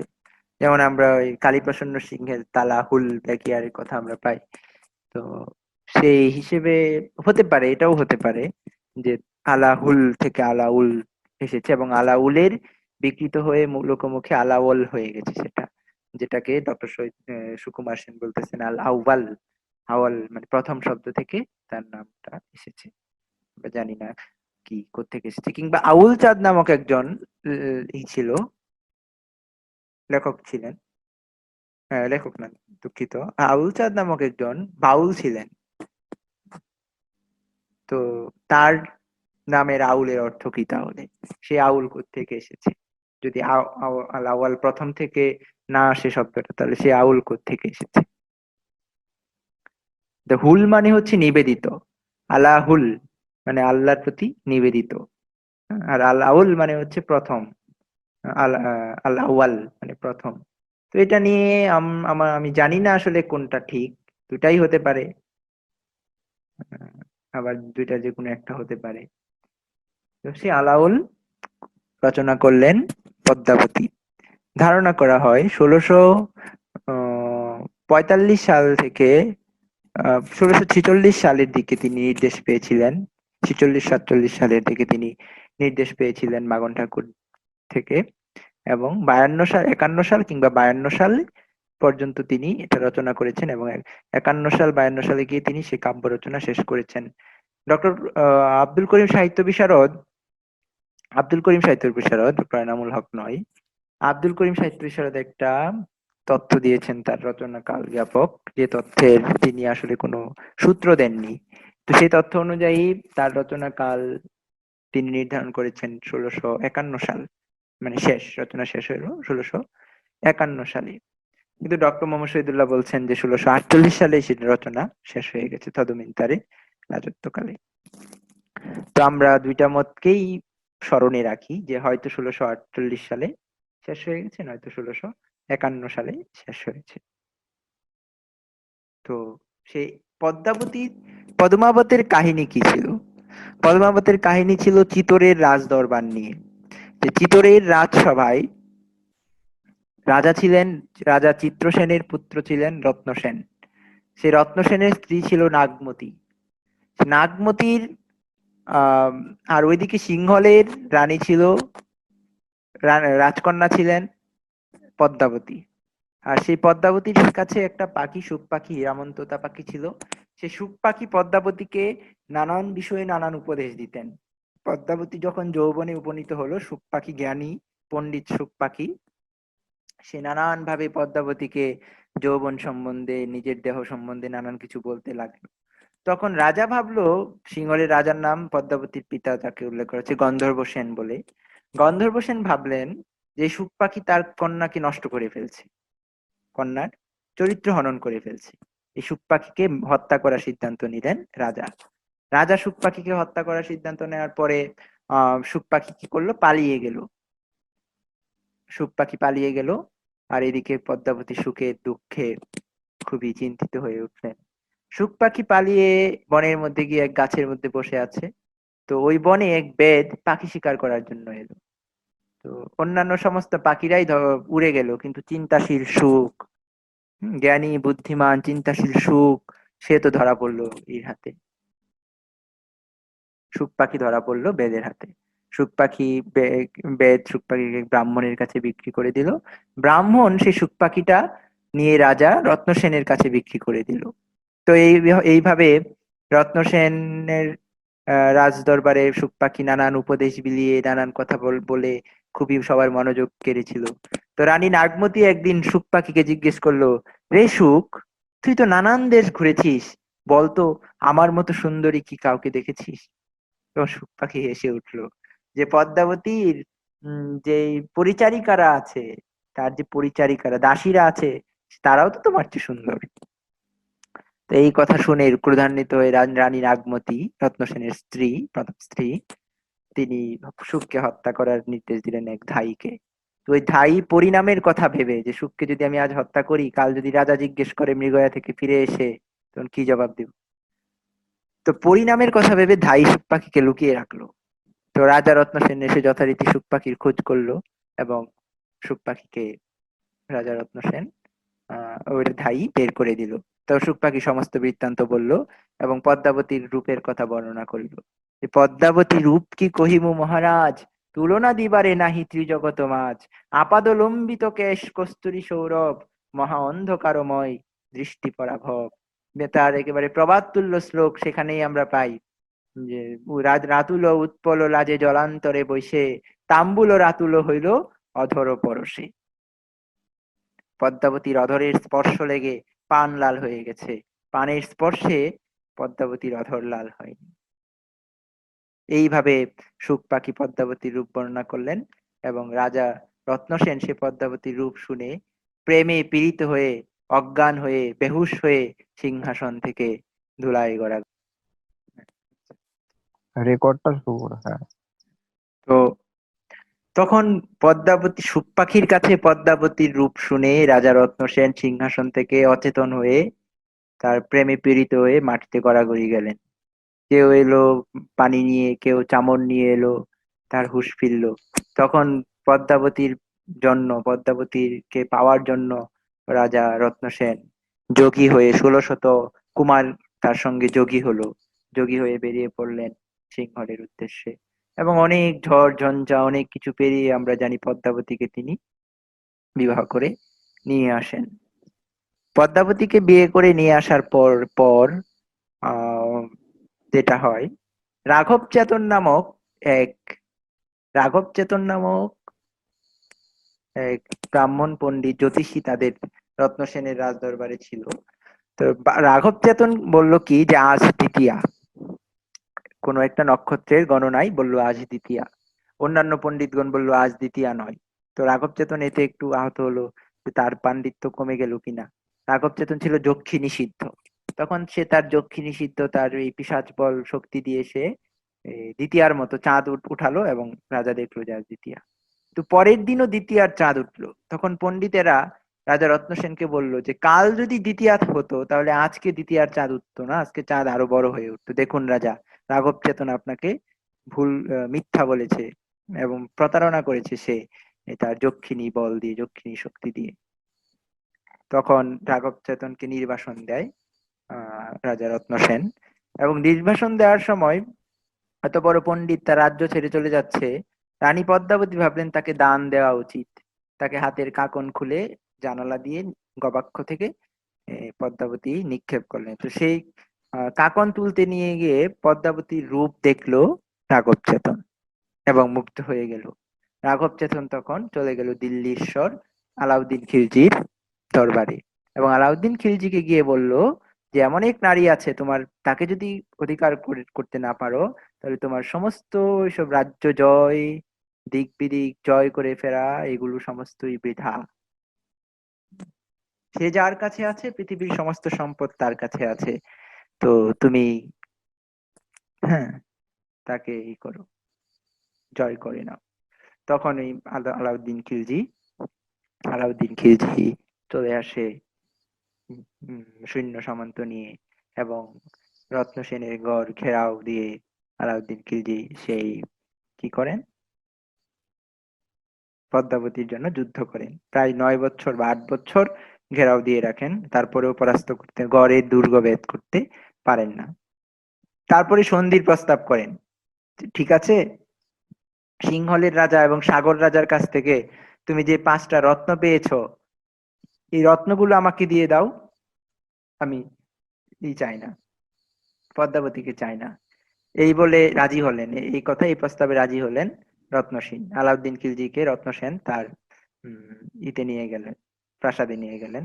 এবং ফেরার সময় রত্নসেন আহ, আহ, যখন শতরঞ্জ খেলতে বসছিলেন, তখন তার সামনে একটা আয়না রাখছিলেন, যদি গবাক্ষে এসে কখনো পদ্মাবতী দাঁড়ায়, আয়নাতে যেন তার চিত্র ভেসে ওঠে। তাই হলো, যথারীতি পদ্মাবতী গবাক্ষে এসে দাঁড়িয়েছিল, আর আয়নাতে তার চিত্র ভেসে উঠলো। আর তার রূপ দেখে আয়নাতে এতটাই মুগ্ধ হয়ে গেলেন এই বুদ্ধি লোপ পেয়ে গেল আবার পুনরায়। এবং যে সন্ধির প্রস্তাব বলে ভিতরে এসেছিলেন, সে আলাউদ্দিন খিলজি কি করলো, উম তার সৈন্য সামন্তদেরকে নির্দেশ দিল এবং রাঘব চেতনের ইঙ্গিতে সেই রাজফটক থেকে রত্নসেনকে বন্দি করলো, এবং বন্দি করে তাকে নিয়ে যাওয়া হলো দিল্লিতে।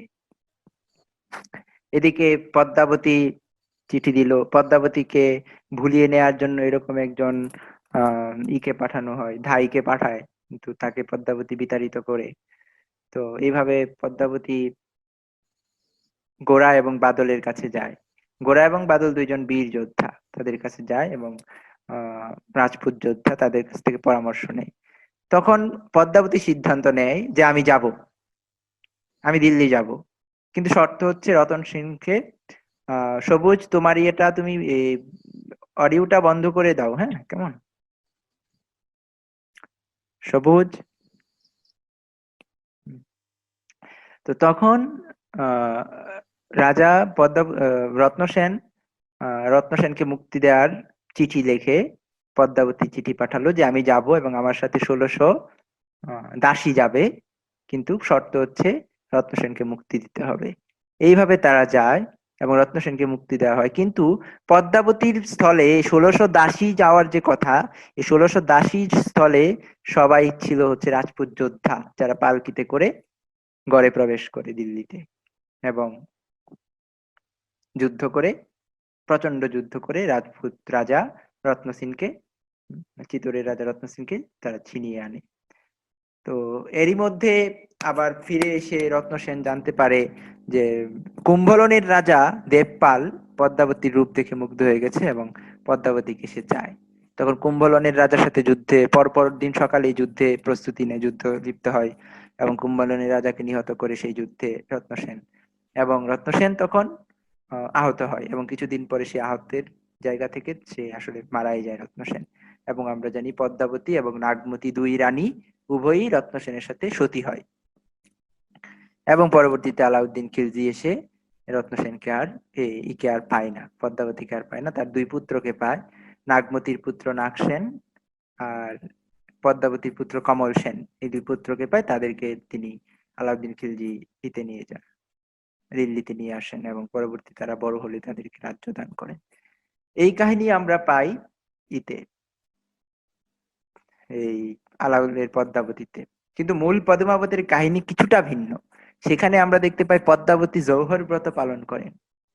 জৌহর ব্রত 1600 নারী নিয়ে বা প্রাসাদের সমস্ত নারীদেরকে নিয়ে বিশাল অগ্নিকুণ্ড প্রস্তুত করেন এবং সেই অগ্নিকুণ্ডে আত্মসম্মান রক্ষার জন্য ঝাঁপিয়ে পড়েন। আলাউদ্দিন খিলজি যখন যুদ্ধের ময়দানে ইকে হত্যা করে ফেলে, রত্ন সিংকে, তখন রতন সিংকে, তখন সেই অগ্নিকুণ্ডে ঝাঁপিয়ে পড়ে তারা জৌহর ব্রত পালন করেন।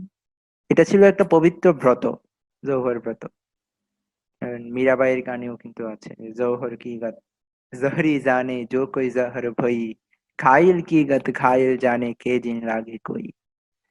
তো তারা জহর ব্রত পালন করে। এবং আমি নিজেও যখন রাজস্থান গেছি, সেখানে রানী পদ্মাবতীকে সবাই দেবীর মতো পূজা করে বা দেবীর মতো স্মরণ করে ওই কারণেই, যে জৌহর আত্মসম্মান রক্ষার জন্য রাজপুত নারী যে কিনা 1600 নারী নিয়ে আগুনে ঝাঁপিয়ে পড়ে কিন্তু সম্মান বিসর্জন দেয় না, এই কারণেই তার এই জৌহর ব্রতের কারণেই কিন্তু তাকে দেবী রূপে আজও পূজা করে রাজস্থানের লোকেরা, রানী পদ্মা, হ্যাঁ, রানী পদ্মাবতী।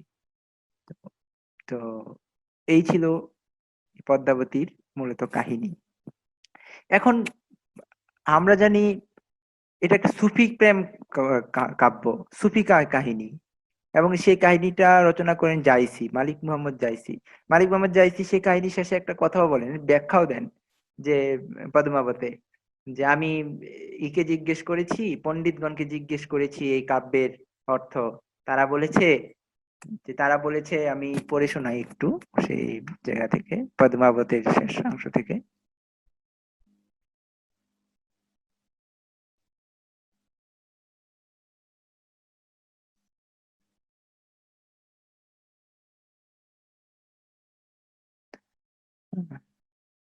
কোথায় গেল?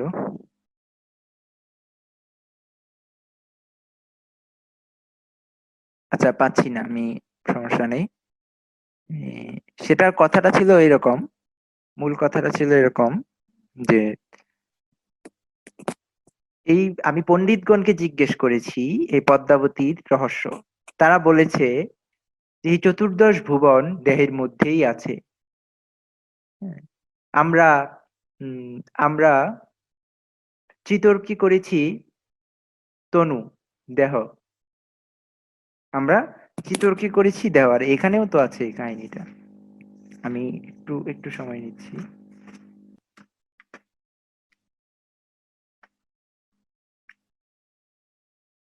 হ্যাঁ, আমরা তনুকে করেছি চিতর, মানে আমরা দেহকে করেছি চিতর, মনকে করেছি রাজা, হৃদয়কে করেছি সিংহল, এবং বুদ্ধিকে চিনেছি পদ্মিনী রূপে।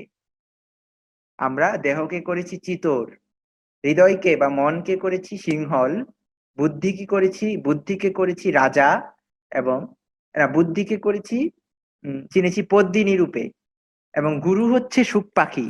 সুখ হচ্ছে গুরু, যে পথ দেখায়। গুরু ব্যতি রেখে, গুরু ছাড়া নির্গুণের সন্ধান কে দিবে, কে দিতে পারে? নাগমতি হচ্ছে ইহলোক ধান্দা। হ্যাঁ, যে আমরা যদি জয়শ্রীর অংশ পড়ি, কাব্য পড়ি, সেখানে এই বাক্যটা ছিল, ইহলোক ধান্দা। নাগমতি ইহলোকের ধাঁধা, অর্থাৎ মায়া মোহ বিপদ, নাগমতি। হ্যাঁ, যার চিত্ত সে নাগমতিতে আবদ্ধ, মানে এই ইহলোকের ধান্দায় আবদ্ধ, সে তো কখনো পরম জ্ঞান লাভ করবে না। পদ্মাবতী এখানে পরম জ্ঞানের প্রতীক। যে গুরু যেমন আমাদের পরম জ্ঞানের পথ বাতলে দেয়, ঠিক তেমনি সুখ পাখি এখানে গুরু হয়ে, গুরুর প্রতীক, যে রত্ন সেনকে পরম জ্ঞানের, পদ্মাবতীর কথা বলে, পরম জ্ঞানের পথ বাতলে দিচ্ছে। এবং নাগবতী হচ্ছে রত্ন সেনের পূর্ব স্ত্রী, যে তার পূর্ব ধান্দা নিয়ে থাকে, তার এই পৃথিবীর হিতে সে আবদ্ধ থাকে, পূর্বের তার যে সমস্ত চৈতন্য, পূর্ব চৈতন্যে আবদ্ধ থাকে। সে তো ঈশ্বরকে পাবে না, পরম জ্ঞানকে পাবে না, সে পদ্মাবতীকে পাবে না। তাই রত্ন সেনের নাগমতিকে ছাড়তেই হবে, নাগমতিকে ছেড়ে যোগী হয়ে তাকে যেতেই হবে পদ্মাবতীকে পাওয়ার জন্য। এবং তার পরবর্তীতে আমরা দেখি যে নাগমতি হচ্ছে পৃথিবীর বিপদ বাধা, যার চিত্ত সেখানে আবদ্ধ, তার মুক্তি নেই। দূত রাঘব হচ্ছে শয়তান, এবং সুলতান আলাউদ্দিন হচ্ছেন মায়া। যে শয়তান আমাদেরকে প্ররোচিত করেন, এবং যে মায়ার সাথে রত্ন সেনের যুদ্ধ, এবং আমাদের নিরন্তর যুদ্ধ। এবং তিনি বলছেন যে প্রেম ও তত্ত্ব এভাবেই বিচার করতে হয়। কবি জায়সী কথা বলছেন। আলাউল কিন্তু তার কাব্যে শেষে এই ধরনের কোনো কথা বলছেন না।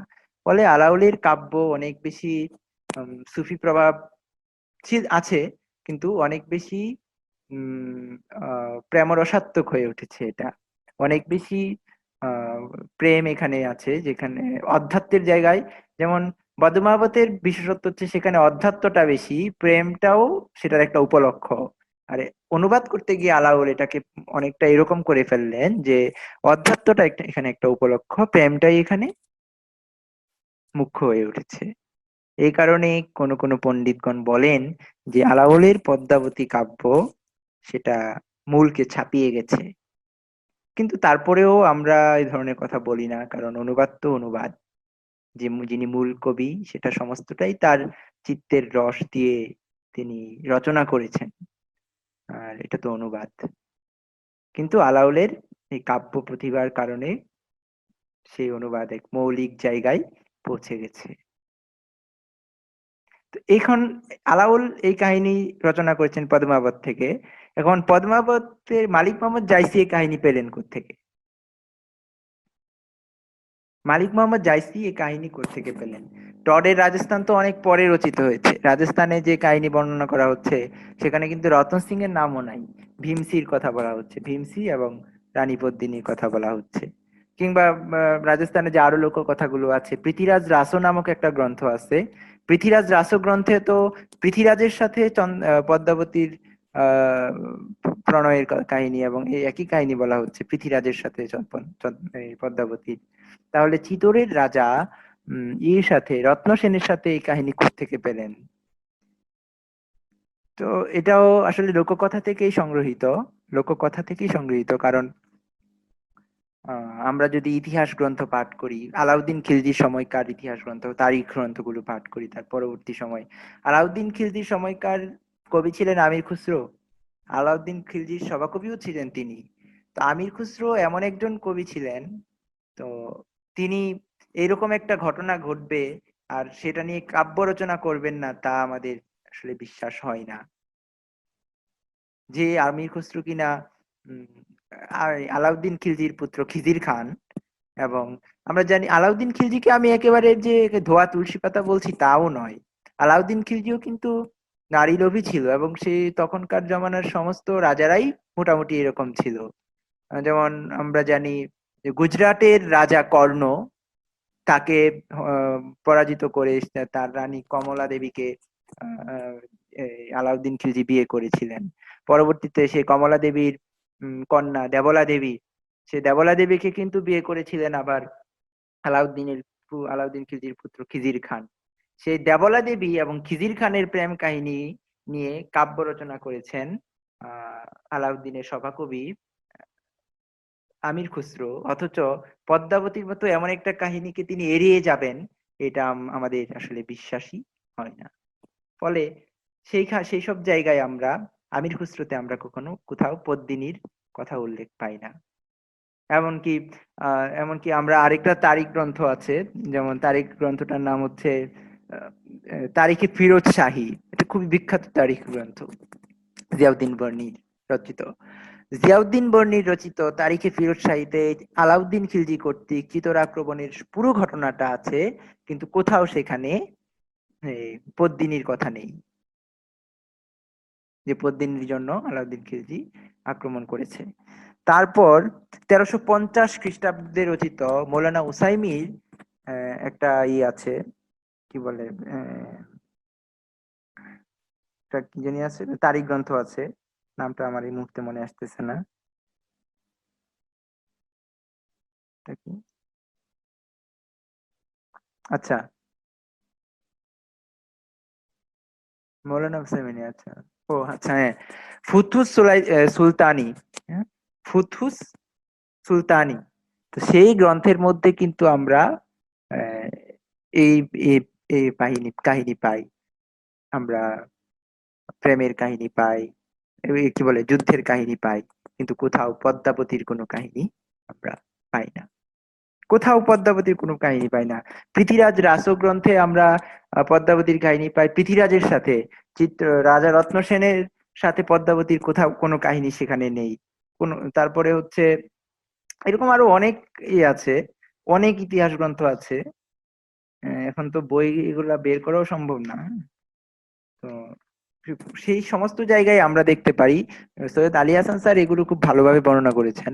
তো সেই সমস্ত জায়গায় আমরা দেখতে পাই যে আহ আলাউদ্দিন খিলজির সাথে রাজা রত্ন সেনের যুদ্ধ হয়েছিল সত্য, এবং রাজা রত্ন সেন চিতোরের রাজা ছিলেন সত্য, এবং তিনি 1 থেকে 1.5 বছর সেই রাজ্যের রাজত্ব করেছিলেন।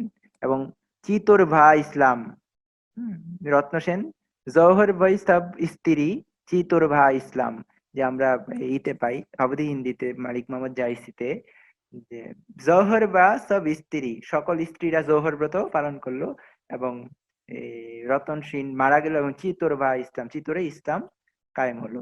তো এই যে ঘটনা আমরা পাই, তো চিতোরে পরাস্ত করেছিলেন আলাউদ্দিন খিলজি রতন সেনকে, এটাও সত্য, কিন্তু পদ্মাবতীর কোনো কাহিনী আমরা পাই না। আমরা কোনো মানে ঐতিহাসিক সোর্স পাই না। শুধুমাত্র লেজেন্ড গুলো, কিংবদন্তি গুলো, লোককথাগুলো এবং প্রচলিত গীত কাব্যগুলো আমরা পাই এই আখ্যান সম্বন্ধে। তো যাই হোক, আমরা এই আখ্যানের মোটামুটি পুরোটার দিকে আলোচনা করলাম। এখন পুরো কাব্য তো আর পড়া সম্ভব না। যদি আমরা এই রস আস্বাদন করতে চাই, তাহলে আমাদের কাব্যটা পড়তে হবে। কবি নিজেই বলেছেন, কাব্য সিন্ধু শব্দ মুক্তা, কবি সে ডুবারু, বহু যত্নে ডুবি তুলে রতন সুচারু। কবি আলাল বলছেন যে কবি কাব্য হচ্ছে সিন্ধু, সাগরের মতো, আর শব্দ সেই সিন্ধুর মুক্তা।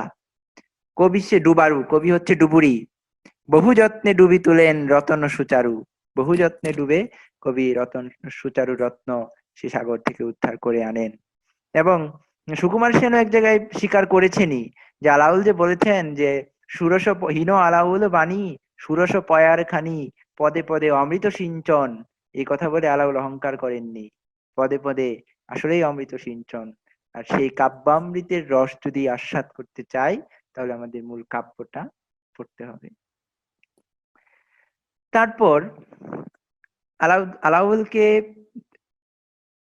মাগন ঠাকুর নির্দেশ দিলেন সয়ফুলমূলক বদিউজ্জামাল কাব্য রচনা করার জন্য। 1656 সালে মাগন ঠাকুর নির্দেশ দিলেন সয়ফুলমূলক বদিউজ্জামাল, যেটা আলিফ লাইলার একটা কাহিনী। তো সেটা থেকে ফার্সি কাব্য আছে, সে কাব্য থেকে তিনি অনুবাদ করার জন্য নির্দেশ দিলেন। সয়ফুলমূলক বদিউজ্জামাল অর্ধেক অনুবাদ করার পরেই মাগন ঠাকুর মারা যান 1658 সালে। তখন তার অনুবাদও বন্ধ হয়ে যায়, এবং তখন নতুন একজন মহাপাত্র মহামত্ত নিযুক্ত হন, যার নাম হচ্ছে শ্রীমন্ত সুলাইমান। শ্রীমন্ত সুলাইমানের নির্দেশে আমরা যে দৌলত কাজী লোরচন্দ্রানীর কথা বলেছি, দৌলত কাজী লোরচন্দ্রানীর শেষের সতী ময়নার শেষ কয়েকটা পৃষ্ঠা মানে শেষ করতে পারেননি, তিনি মারা যান তার শেষ না করেই। তো শ্রীমন্ত সুলাইমান আলাউলকে নির্দেশ দিলেন যে দৌলত কাজীর সেই অসম্পূর্ণ অংশটুকু শেষ করতে। শ্রীমন্ত সুলাইমানের নির্দেশে 58 সালে 1658 সালে আবার কবি আলাওল এই সতী ময়না লোরচন্দ্রানীর শেষাংশ রচনায় হাত দিলেন। শেষাংশ রচনায় হাত দিলেন এবং তিনি শেষ করলেন, এবং এর সাথে একটা রতন কলিকা নামক অন্য একটা উপাখ্যানও জুড়ে দিয়েছেন, আমরা জানি। সেটা সতী ময়না লোরচন্দ্রানীর মূল কাহিনী না, সেটা অন্য একটা প্রক্ষিপ্ত কাহিনী। এটা শেষে জুড়ে দিয়েছেন হয়তো কবি, কারণ 2-1 পৃষ্ঠা লিখলে এই কাব্য শেষ হয়ে যায়। তো হয়তো এই 2-1 পৃষ্ঠা লেখে আলাউল সন্তুষ্ট ছিলেন না, তাই ওই উপাখ্যানটা জুড়ে দিয়েছিলেন তিনি। তারপর তিনি রচনা করলেন 1660 সালে হপ্তপয়কর, নিজামি গঞ্জাবির কাব্য হপ্তপয়কর, সেটার অনুবাদ করেন তিনি শ্রীমন্ত। আচ্ছা, এর মাঝখানে কিন্তু কাহিনী আরো আছে। যেমন এদিকে কত সালে 1660 সালে সুজা, 59 সালে সুজা ইতে চলে আসেন পালিয়ে, আরাকান চলে আসেন, এবং 60 সালের দিকে নিহত হন।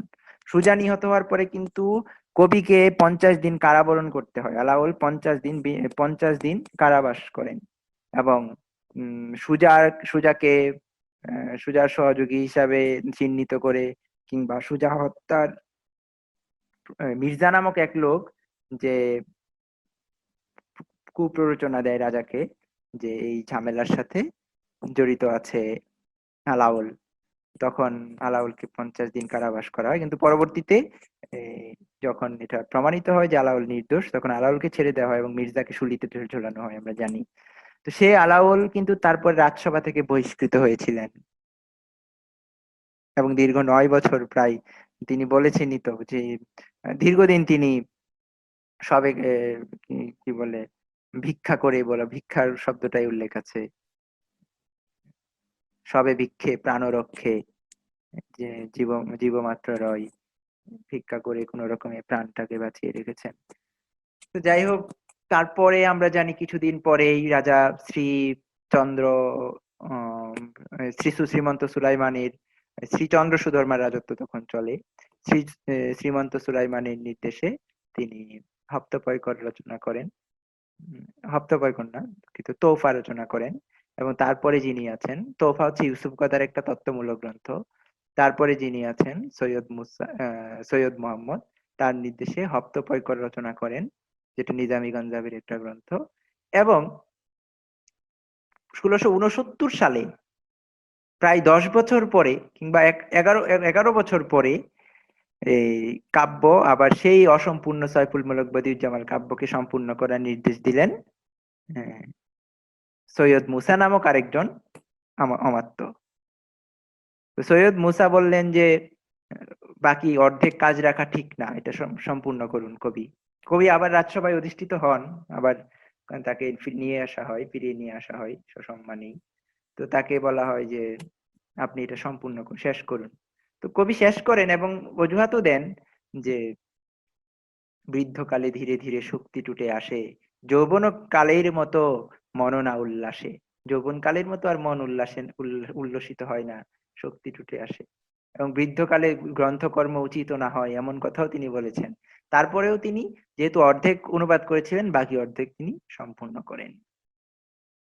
এবং তার কিছুদিন পরে তিনি 1771 সালে মজলিস যুবরাজ নামক আরেক অমাত্যের নির্দেশে তিনি নিজামী গঞ্জাবির আরেকটা গ্রন্থ অনুবাদ করেন, সেটা হচ্ছে সিকান্দার নামা। জুলকারনাইন, রাজা ইস্কান্দার, মানে এই সিকান্দার শব্দটা আসছে কিন্তু আলেকজান্ডার শব্দ থেকে। রাজা আলেকজান্ডার দ্য গ্রেটের যে কাহিনী, সেটাকে আলেকজান্ডার দ্য গ্রেট কে এখানে জুলকারনাইনের সাথে, বাচ্চা জুলকারনাইনের সাথে এক এবং অভিন্ন হিসাবে দেখানো হয়েছে।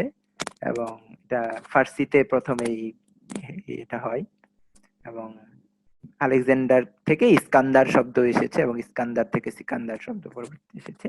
তো দারা সিকান্দার নামা, দারার সাথে সিকান্দারের সেই যুদ্ধ বিগ্রহের কাহিনী নিয়ে সেইভাবে তিনি এই সিকান্দার নামা কাব্য রচনা করেন, এবং এটাই ছিল আলাউলের শেষ কাব্য, যা তিনি রচনা করেন 1671 সালে, এবং 1673 সালে তিনি মৃত্যুবরণ করেন।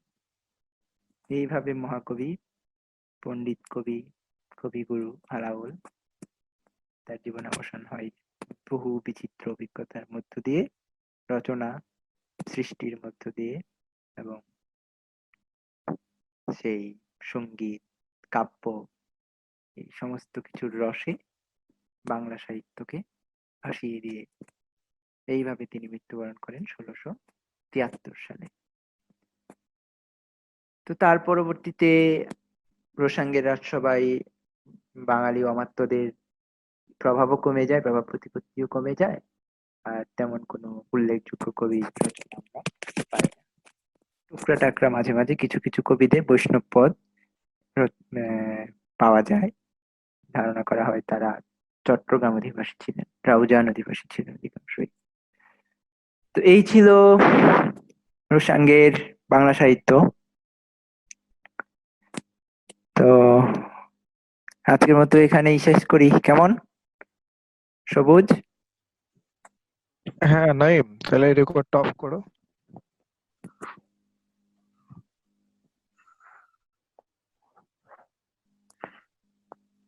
হ্যাঁ নাইম। রেকর্ড অফ কোথায় করে? আমি তো এখানে খুঁজে স্টপ রেকর্ডিং।